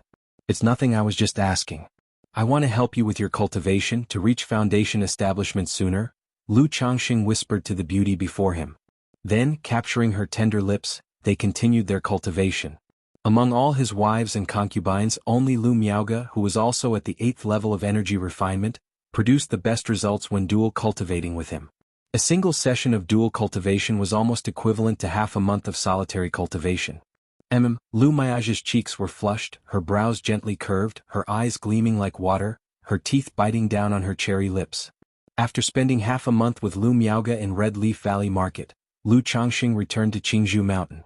The distance between Red Leaf Valley and Qingzhou Mountain made his travels much more convenient. On the third day after returning to Qingzhou Mountain, the maid Jiang Luiwei gave birth to a child. This child did not possess a spiritual root, but at the moment of the child's birth, a system prompt arrived as expected. Congratulations, host, the number of your offspring has reached 100, you are awarded 1 advanced lottery draw. Advanced lottery? Lu Changxing raised his eyebrows upon hearing this. Previously, when he had 50 children, he received a designated draw, which allowed him to choose any category for the draw. He hadn't expected that reaching 100 children would warrant an advanced lottery draw. If the regular lottery is this powerful, won't the advanced lottery skyrocket? At this moment, Lu Changxing couldn't help but feel excited and anticipatory. He immediately rushed to his study to start the lottery draw. System, I want to draw the lottery. Lu Changxing thought to himself. Instantly, a deep red virtual lottery wheel appeared. It was different from the previous lottery wheels. This wheel had only 4 sections: Cultivation Technique Classics, Elixirs, Heaven and Earth Treasures and Spiritual Pet Treasures. The regular lottery can draw orthodox level cultivation techniques. Could the Cultivation Technique Classics drawn from the advanced lottery be above the orthodox level? And if the pets from the regular lottery are heavenly grade bloodline pets, wouldn't the advanced lottery possibly give true spirit beast cubs? Lu Changxing looked at the advanced lottery wheel in front of him and couldn't help but look forward to it. That feeling of anxious anticipation for the lottery had arisen again. Curious about what reward he would receive this time. System, draw the lottery. Lu Changxing didn't think too much, took a deep breath and slowly exhaled. With a mental shift, the brilliant gold light appeared on the advanced lottery wheel and began to spin rapidly. After 5 seconds, the light gradually slowed. Finally, with Lu Changxing's heart pounding, the gold light settled on the spiritual pet treasure section. Ding! Congratulations host for obtaining a heavenly spiritual treasure. 9 treasure jade rui. The reward has been distributed to the system space. The host can check it at any time. A green rui image inlaid with what looked like 9 stars emerged from the lottery wheel accompanied by a system notification tone. Heavenly spiritual treasure? 9 treasure jade rui? Lu Changxing, seeing the reward he obtained, was immediately delighted. He hadn't imagined that he would draw a heavenly spiritual treasure. The treasures used by cultivators are categorized from low to high as magic artifact, magical treasure, spiritual treasure, and heavenly spiritual treasure. Heavenly spiritual treasure, the supreme treasure that only nascent divine cultivators could wield and use. It was rumored that treasures of this level had their own artifact spirits, with autonomous consciousness and the ability to think. Unexpectedly, through the advanced lottery, he had drawn a treasure of this level. If a heavenly spiritual treasure has an artifact spirit, it should automatically bond with its master just like a pet does. I wonder if the grand old artifact spirit can give me a boost, Lu Changxing thought hopefully to himself. Then he turned his attention to the heavenly spiritual treasure in the system space. Spiritual treasure, 9 treasure jade rui, grade, heavenly spiritual treasure. Description: before the demise of the divine Lord of 9 heavens, he gathered the essence of all heavenly stars, infused it into the myriad spirits jade, and finally refined it with his 9 great divine abilities. It contains 9 great divine abilities, mysterious and unfathomable, and possesses immense power. Only a person with great magical power can activate it, so the grade is just heavenly spiritual treasure without detailed grades? Lu Changxing looked at the information of the treasure and felt surprised. This made him recall something he read in an ancient tome. A heavenly spiritual treasure is fundamentally superior to even the finest of the supreme spiritual treasures. Therefore, it is beyond the categorizations of low, middle, high, and supreme. Regardless of whether it's categorized or not, the 4 words heavenly spiritual treasure are enough. Lu Changxing didn't dwell too much on this point. With a mental spirit, he extracted the heavenly spiritual treasure from the system space. Immediately, a beautifully crafted, glossy jade rui about the size of a baby's arm appeared. The glossy jade rui shimmered with light, glimmering like galaxies flowing, beauty beyond words. 9 stars of crimson, blood red, golden yellow, sky blue, deep blue, purple, black, dark black, and pure white were inlaid on it, so exquisite that they seemed to emit their own profound mysteries.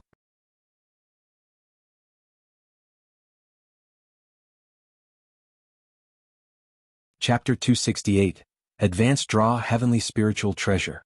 HM? No artifact spirit? Having just extracted the 9 treasure jade rui, Lu Changxing had already gleaned a basic understanding of the information about this high-level spiritual treasure.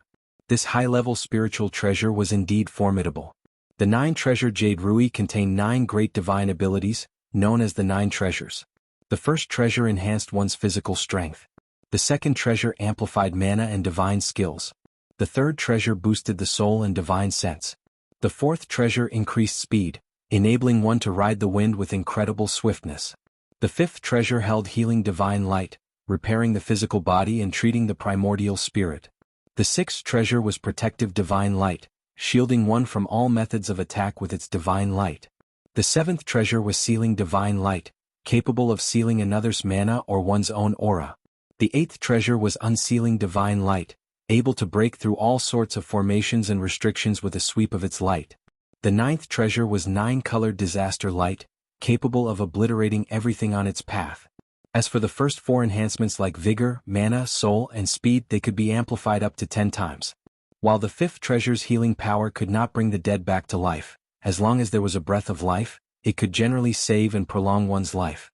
It could even consume one's origin source to instantly recover from all injuries. With just these effects, the 9 treasure jade rui could be considered a truly precious treasure. Not to mention the latter 4 divine lights, each an unparalleled divine skill. However, this high-level spiritual treasure did not possess an artifact spirit, as Lu Changxing had imagined. According to the system introduction, this high-level spiritual treasure was at the stage where it had just been refined by the god of the 9 heavens, still yet to pass through the heavenly tribulation and nourish an artifact spirit to form an autonomous consciousness. If one had to categorize it, it could only be considered as an almost high-level spiritual treasure. Without an artifact spirit, This high-level spiritual treasure is just a powerful magical treasure to me. Lu Changxing shook his head and said. It was not too disappointing for him. After all, the system's rewards were too advanced for him at this point, incapable of being transformed into strength quickly. This 9-treasure jade rui was just even more advanced. To him, its essence was about the same as the black dragon magical bead. Luckily, I have the 100 refinements treasure body art. Otherwise, having such a heavy treasure, I could only watch and let it gather dust. Lu Changxing let out a breath. He possessed the 100 refinements treasure body art. With this art, he could utilize any magical treasure or spiritual treasure for cultivation, incorporating them into his body to enhance the speed of his 100 refinements treasure body art's cultivation. With the aid of the middle-grade black dragon magical bead, his treasure body technique advanced with incredible speed. In about another year he could break through to the 3rd level. If he refined a high-level spiritual treasure into his body, his 100 refinements treasure body art's cultivation speed would likely skyrocket. Moreover, once the treasure body technique is cultivated to the 5th level, the treasure bone technique can melt the magical treasure into a life-bound treasure bone. Once a life-bound treasure bone is formed, one can wield the magical treasure's divine effects without the need for the black dragon magical bead's origin nurturing, unlike talisman treasures that have limited power and need to be nurtured again after each use. If I were to melt this 9-treasure jade rui into a life-bound treasure bone, then I'd command the 9 great divine abilities of the 9-treasure jade rui. At this moment, Lu Changxing murmured in his heart, thinking about the treasure bone technique in the 100 refinements treasure body art. The current treasure bone technique could only consume a magical treasure's origin to nurture the bones, thereby exerting part of the magical treasure's power, but each time the power was drained, it would need to be nurtured again. But once the 100 refinements treasure body art was cultivated to the 5th level, and the physical body comparable to a spiritual artifact, he could then melt a magical treasure or spiritual treasure with the skull, sternum, spine, and limbs, the 7 treasure bones, into a life-bound treasure bone. Once the life-bound treasure bone was formed, the magical treasure and treasure bone would meld into one. From then on, the magical treasure's divine effects would become the cultivator's life-bound divine abilities, innate divine abilities. With the system by his side, ordinary magical treasures, which had average power and limited potential, Lu Changxing was not too willing to melt them into life-bound treasure bones. Because once a magical treasure is cultivated into a life-bound treasure bone, that particular life-bound treasure bone can no longer assist in cultivation, nor can it refine other magical treasures into the body. Therefore, one must be extremely cautious with the 7 life-bound treasure bones of the treasure body technique. Otherwise, if one casually melts 7 life-bound treasure bones, and can no longer refine magical treasures to assist in cultivation in the future, then the 100 refinements treasure body technique would become practically useless for Lu Changxing.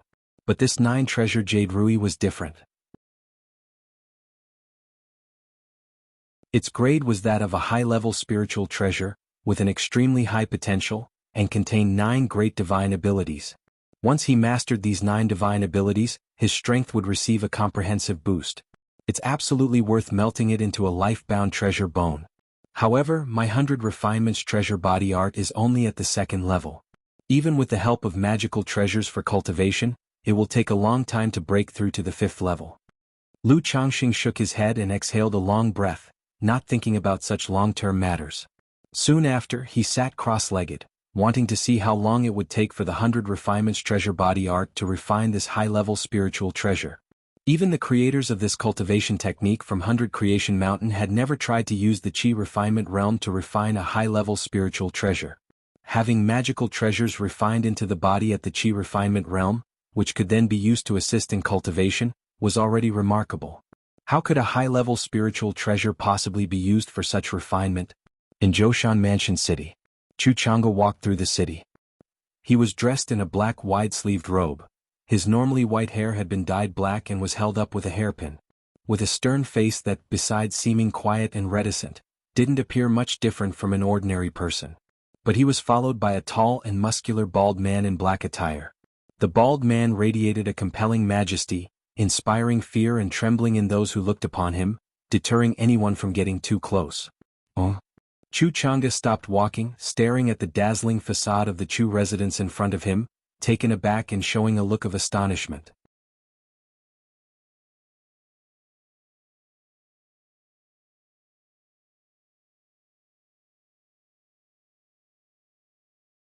Young master, if you have living relatives you wish to see, I have a secret technique that can trace them through your bloodline, said the man in black armor next to him, attempting to please him. His obsequious demeanor instantly swept away any semblance of his authoritative presence.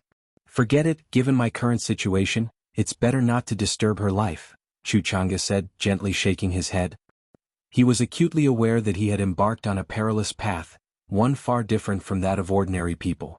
If he were to visit his sister, it might disrupt her life. Moreover, he couldn't stay for long on this visit back home. Chu Chang'e then knelt before the tombstone, went to the spirit hall, and offered incense and tribute. Still, I should go have a look as long as I don't disturb his life, he sighed as he prepared to leave the Chu residence to investigate the true events of the Chu family's past. He still couldn't let go of his sister in his heart. He decided to check on how his sister Jinjin was doing these days. What should I do? Chu Chang'e asked, looking toward the man in black armor beside him. Young master, you only need to give me a drop of your blood, and I can use it to trace the bloodline and perform the secret technique, the man in black armor said. Upon hearing this, Chu Chang'e promptly forced out a drop of bright, clear, scarlet blood. Although in the demon path, there were many techniques that used another's blood to perform spells, even to attack stealthily. But he harbored no such worries. Knowing that his master had certain intentions for him, his life was no longer in his own hands. The man in black armor took the blood and formed hand gestures, turning the blood into a miniature, dark red snake. Young master, this blood-guiding snake will automatically seek out those related to you by blood, said the man in black armor. Let's go, Chu Chang'e said indifferently, nodding his head as he watched the blood-guiding snake, and he disappeared with the man in black armor from the courtyard. 7 days later. Qingzhou Mountain. Jinjin has also stepped onto the path of cultivation? Chu Chang'e and the man in black armor followed the blood-colored snake and arrived outside Qingzhou Mountain. He immediately discerned that Qingzhou Mountain was a cultivation family's residence. He had not expected that his sister would come to the residence of a cultivation family and walk the path of a cultivator. Young master, I sense just now that this is but a small family. Inside is only one foundation establishment cultivator, said the man in black armor. Young master, would you like to enter directly or sneak in? He asked, his voice still carrying a fawning tone.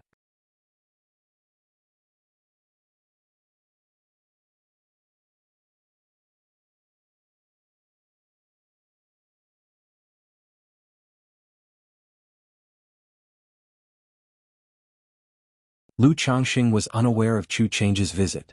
His daily life continued as usual, cultivating, making talismans, and spending time with his wife and children. There was just one more thing he did, refining the 9-treasure jade ruby. Indeed, the 9-treasure jade ruby, a heaven-reaching spiritual treasure, proved to be 100 times harder to refine than the black dragon magical bead had been. Even with the profound origin bead in his possession, and spending 1 or 2 hours a day on its refinement, it would probably take 3 to 5 years. Although this period was long, he was very much looking forward to the effects of fully refining the 9-treasure jade ruby and integrating it into his body.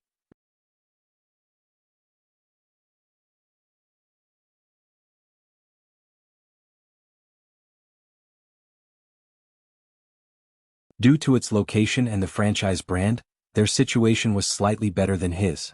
Shortly after, Lu Changxing visited the Lu family's spiritual talisman shop at Qingzhou, where he normally cultivated with his wife, Lu Miaoge, to enhance their bond and cultivation level. 1 month later. Inside the Qingzhou Mountain practice room, Lu Changxing was sitting in meditation, practicing the 7 luminaries' great freedom sword scripture. Suddenly, within the spiritual power sea of his dantian, the energy surged tumultuously. Sword chi encircled him, sharp and vigorous, as dust scattered and an indistinct spiritual pressure filled the air. 9th level chi refinement. Lu Changxing opened his eyes, and a faint smile appeared on his handsome face. He was not overly surprised by this breakthrough. After all, cultivating the 7 luminaries' great freedom sword scripture, he had a rough idea of his own progress in cultivation. And such a breakthrough was natural for him, smooth and seamless. Lu Changxing took a look inside at his 7-colored Dan lake and felt the changes after the breakthrough. The spiritual power inside his body had increased by almost 30%. As his cultivation level broke through, the profound origin bead floating above the Dan lake began to rotate slowly. This magical artifact, too, had its effects enhanced as Lu Changxing's cultivation level advanced. Relying on the profound origin bead, could I now contend with an ordinary Foundation establishment cultivator? Lu Changxing pondered, feeling the spiritual power boosted by the profound origin bead. Based on what he had seen in Red Leaf Valley, he felt that his current strength would allow him to withstand a few moves against a foundation-building great cultivator. If he were to employ all his techniques, he might even have a chance at killing a Foundation establishment great cultivator. However, Lu Changxing merely entertained the thought without any real intention of pursuing it. Who in their right mind would seek out a fight with a Foundation-building great cultivator? He vividly recalled Ancestor Chen's desperate self-destruction, wielding spiritual artifacts and heavenly thunder pearls. If not for absolute strength, both parties would end up wounded in a clash of spells. At this rate, I estimate that in 3 to 5 years, I will be ready to make a push for Foundation establishment. With the Foundation establishment spirit objects and Foundation establishment elixir at my disposal, Foundation establishment should be almost a certainty for me. Lu Changxing briefly settled the restless spiritual power and stood up, stretching his limbs and waist. He pushed open the door and stepped out of the practice room. Because the breakthrough had taken a long time, it was now deep into the night. Lu Changxing, looking at the moonlight, felt no urge for late-night moon-gazing or sentimental musings. He went to Lu Miao's room. Seeing that she had already fallen asleep, he lifted the blanket and got into bed. Holding the lady in his arms, he too gradually drifted off to sleep. 6 days later, Lu Changxing's 102nd child was born. This child had a spiritual root. It was his 23rd child to possess a spiritual root. With the birth of this child, Lu Changxing felt an indescribable, profound sensation coursing through him. He knew that his own spiritual root had ascended. It had advanced from a 6th grade spiritual root to a 5th grade spiritual root. Lu Changxing was not surprised by this advancement of his spiritual root. Previously, he had sensed that his spiritual root was at the brink between the 6th and 5th grade. If another 6th grade spiritual root appeared, it might prompt an immediate promotion. It had been a while, and with the growth of his child's spiritual root along with the recent birth, the child probably had a 7th grade spiritual root. Thus, his spiritual root had naturally improved. System. Lu Changxing silently called out in his mind. Name, Lu Changxing. Status, son-in-law of the Lu family of Qingzhou Mountain. Cultivation level, 9th level Qi refinement.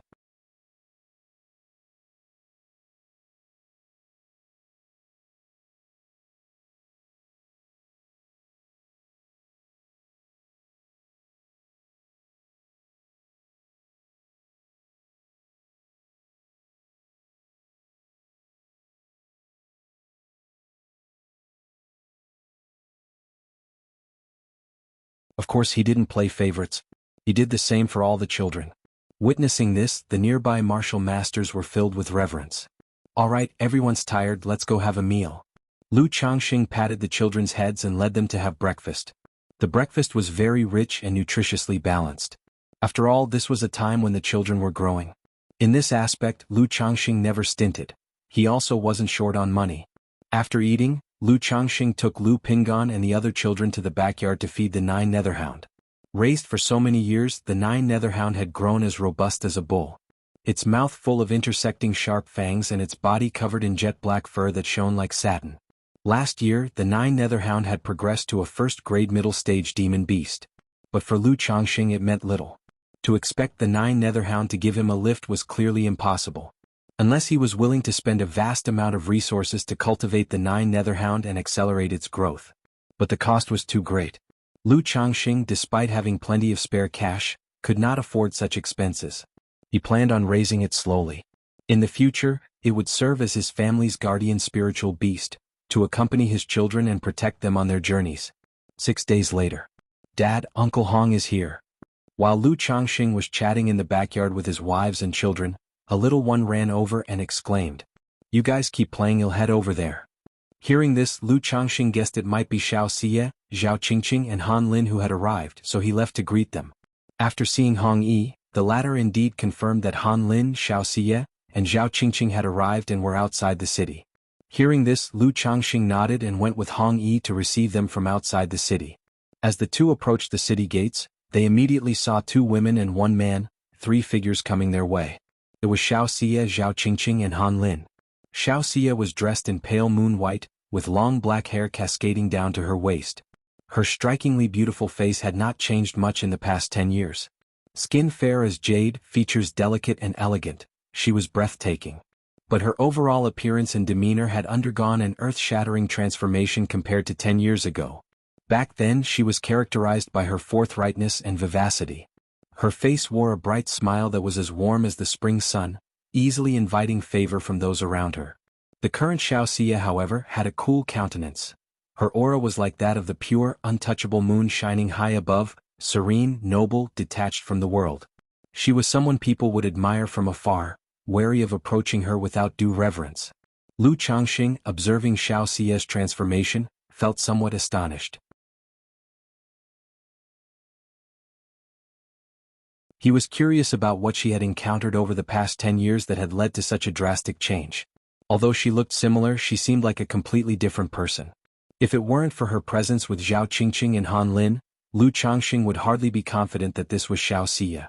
Meanwhile, Zhao Qingqing and Han Lin, aside from appearing a few years older and more mature, had not changed much from 10 years earlier. Daoist Xiao, Daoist Zhao, Daoist Han. Lu Changxing did not ponder further but greeted them with a smile and a clasped fist. Hong Yi also seemed surprised by Xiaoxia's change but did not scrutinize further. With an open and natural smile, he clasped his fists and said, "My fellow Taoists, you've been well, I trust." Taoist Hong, Taoist Lu. Xiaoxia and her companions nodded to Lu Changxing and Hong Yi, greeting them in return. They looked at Lu Changxing, their eyes reflecting a similar surprise as they observed his demeanor, much like how Lu Changxing and Hong Yi had reacted to seeing Xiaoxia.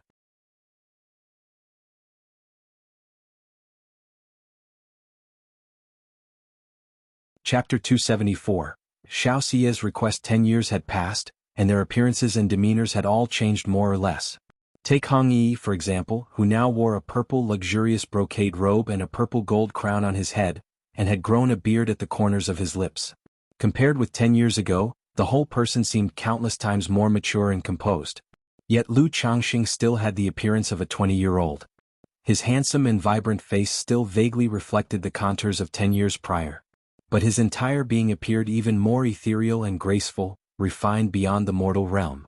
Beholding him was like seeing a graceful, flawless beauty, noble and unsullied, like an orchid or a jade tree in spring, bestowing upon others a sense of serenity and detachment.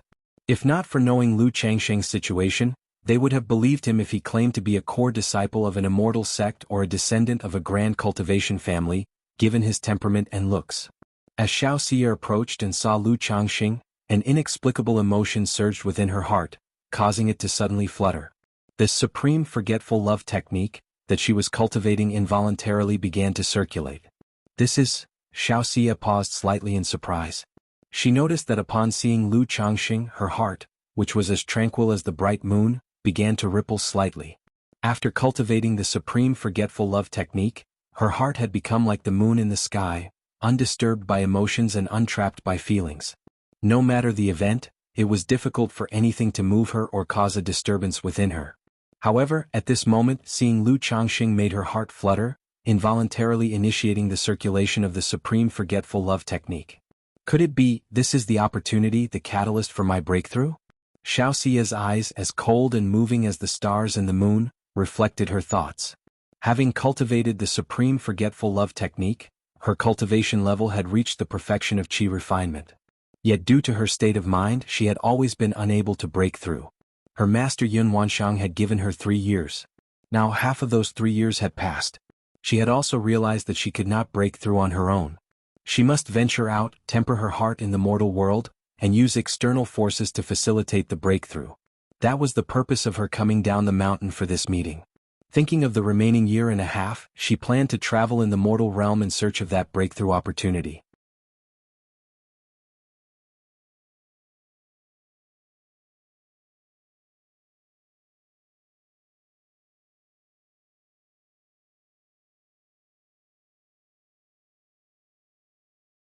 Chapter 275. Xiaoxia's request. Lu Changxing asked this out of curiosity about Xiaoxia's situation. Additionally, he felt that Xiaoxia seemed to be sizing him up continuously. Over the years, I have been cultivating in stillness, and now I have achieved qi refinement to perfection. This descent from the mountain is also a trial to seek an opportunity for a breakthrough, Xiao Xia said gently, her voice clear, cold, and touching. Hiss.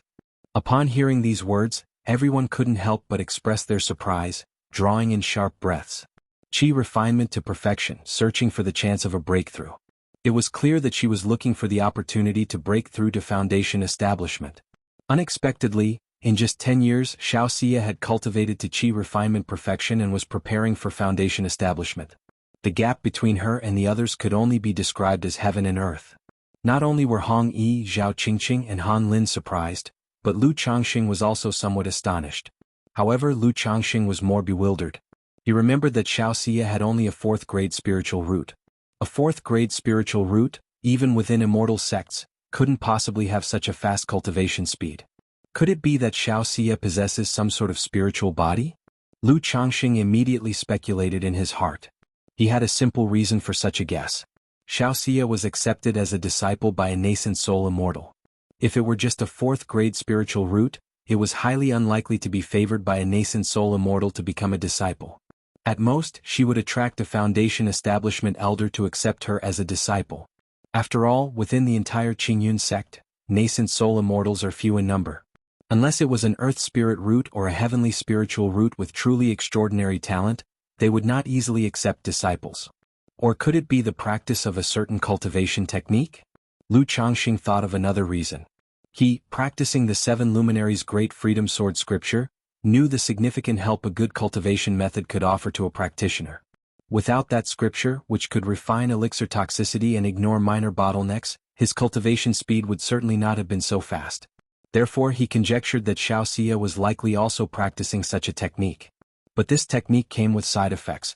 He had read in ancient tomes that many powerful techniques come with side effects. Like masculine becoming feminine, drastic changes in appearance, major changes in character and temperament. Xiao Xia's current appearance, which had changed, made him suspect it was a case in point. Otherwise, how could there be such a dramatic change after just 10 years of cultivation? However, despite his speculation, this was not the kind of thing Lu Changxing would inquire about further. In the cultivation world, one's constitution and cultivation methods are exceedingly private matters. Then let me extend an early congratulations to Daoist Xiao on a successful foundation establishment. Hong Yi immediately picked up his teacup in a daze and said so. When the 6 of them first took part in the Immortal Sect's examination together, he pursued Xiao Xia with feelings of admiration and love. 13 years have passed, and he has achieved some success in the mortal world. Yet foundation establishment still seemed to him an elusive term. But now, Xiao Xia was already preparing for foundation establishment, which left him feeling particularly moved. Wishing Daoist Xiao the opportunity and success in foundation establishment. We also wish Sister Xiao success in foundation establishment. We also wish Sister Xiao success in foundation establishment. Lu Changxing, Zhao Qingqing and Han Lin also raised their glasses to offer congratulations. Thank you. Xiao Xia's cool gaze softened somewhat as she raised her glass to drink with everyone. But her eyes involuntarily fell upon Lu Changxing once again.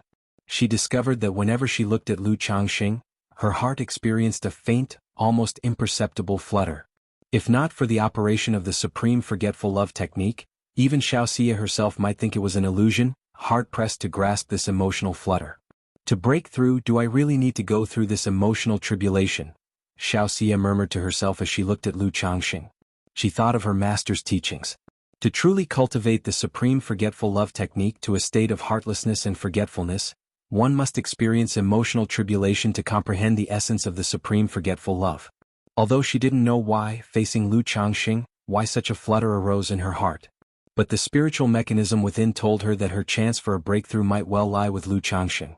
Thinking that her opportunity for a breakthrough fell upon Lu Changxing, requiring an emotional tribulation with him, her heart was somewhat in disarray, clueless. Over the years, she had been cultivating at Qingyun sect, with little understanding of matters of affection. She had only glimpsed such matters in books a few times. What's more, after practicing the supreme forgetful love technique, her heart had grown more indifferent, almost forgetting affection. Now, to face an emotional tribulation, she indeed didn't know how to proceed or where to start. Didn't I come down the mountain just to find this opportunity? Now that the chance is before my eyes, why should I hesitate? At that moment, Xiao Xia's conflicted heart became resolute.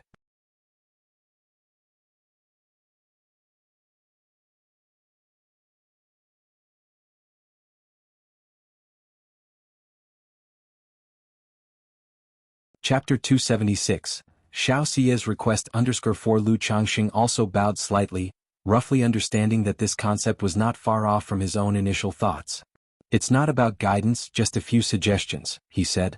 Although Xiao Xie's visage was cold and detached, like a fairy from the moon palace above the 9 heavens, her words carried no arrogance and were very gentle. Thus, with Xiao Xie's participation, the atmosphere of the conversation became even more harmonious. Especially in the aspect of cultivation, Xiao Xie, a fairy who had achieved perfection in qi refinement, often illuminated the path for others with just a few words, leading to great epiphanies and gains. This also made Lu Changxing realize the importance of companionship within wealth, companionship, law, and land. In the lengthy process of cultivation, nearly everyone would face some difficulties and doubts. If one were to work in isolation, it would be hard to get far. But with a mentor and a group of like-minded Taoist friends to exchange thoughts with, things would be much better. During the conversation, Xiao Xie also occasionally asked Lu Changxing about some matters and questions of everyday life. This was also her reason for engaging in the conversation and chat. From Lu Changxing she saw the opportunity for her own breakthrough. However, she couldn't directly bring up emotional tribulations or matters of cultivation. She needed to observe and understand Lu Changxing's situation first. After all, emotional tribulations could harm oneself and others if not handled well and affect others. Although her emotions had gradually become indifferent, she wouldn't become cold-hearted just for the sake of cultivation. Lu Changxing was somewhat surprised by this concern. But hearing that Xiao Xie's descent from the mountain was mainly for mortal heart tempering, he didn't mind. After all, they had all experienced many worldly affairs. However, Xiao Xie and her 2 companions had always been cultivating in immortal sects and rarely dealt with mundane chores. There is no feast that doesn't come to an end in this world. Seeing that the sun was setting, everyone concluded the gathering and bid each other farewell. Zhao Qingqing mentioned that she had a mission to do. And Han Lin was heading home to visit his relatives. Lu Taoist, I have descended the mountain to wander the secular world in search of opportunities, she said. But I am not very familiar with many worldly and cultivation world matters, and I have no specific destination in mind. May I ask you to take me with you for a while, if possible? She asked. Before departing, Xiao Xie didn't leave immediately but turned to Lu Changxing and spoke.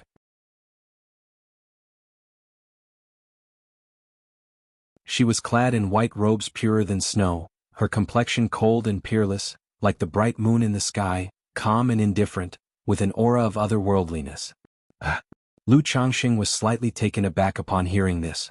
However, from their recent conversation he knew that Xiao Xie's descent was for mortal heart tempering and to break through foundation establishment. Such a request didn't seem abrupt to him. I usually just travel between Rui Prefecture, Qingzhou Mountain, and the marketplace. If Taoist Xiao temporarily has no destination, I am certainly willing to take her along for the journey, Lu Changxing said after a moment's consideration. As a disciple of an immortal sect and moreover, a disciple of a nascent soul immortal, Lu Changxing naturally wished to maintain a good relationship. Just taking her along for a part of his journey as far as he was concerned, was not a troublesome matter, so he agreed without hesitation. Whether or not it bore fruit, he would still be owed a favor by her. The favor of a disciple of a nascent soul immortal from an immortal sect also counted as a connection and backing. Especially since his Qingzhou Mountain was under the jurisdiction of the Qingyun sect. Thank you, Lu Taoist, Xiao Xie said, her cool eyes revealing a hint of warmth, like a night blooming serious unfolding. I've always been in the secular world and have some understanding of the cultivation world. Why didn't you ask me? Hong Yi remained silent on the side but couldn't help feeling a tinge of sourness in his heart.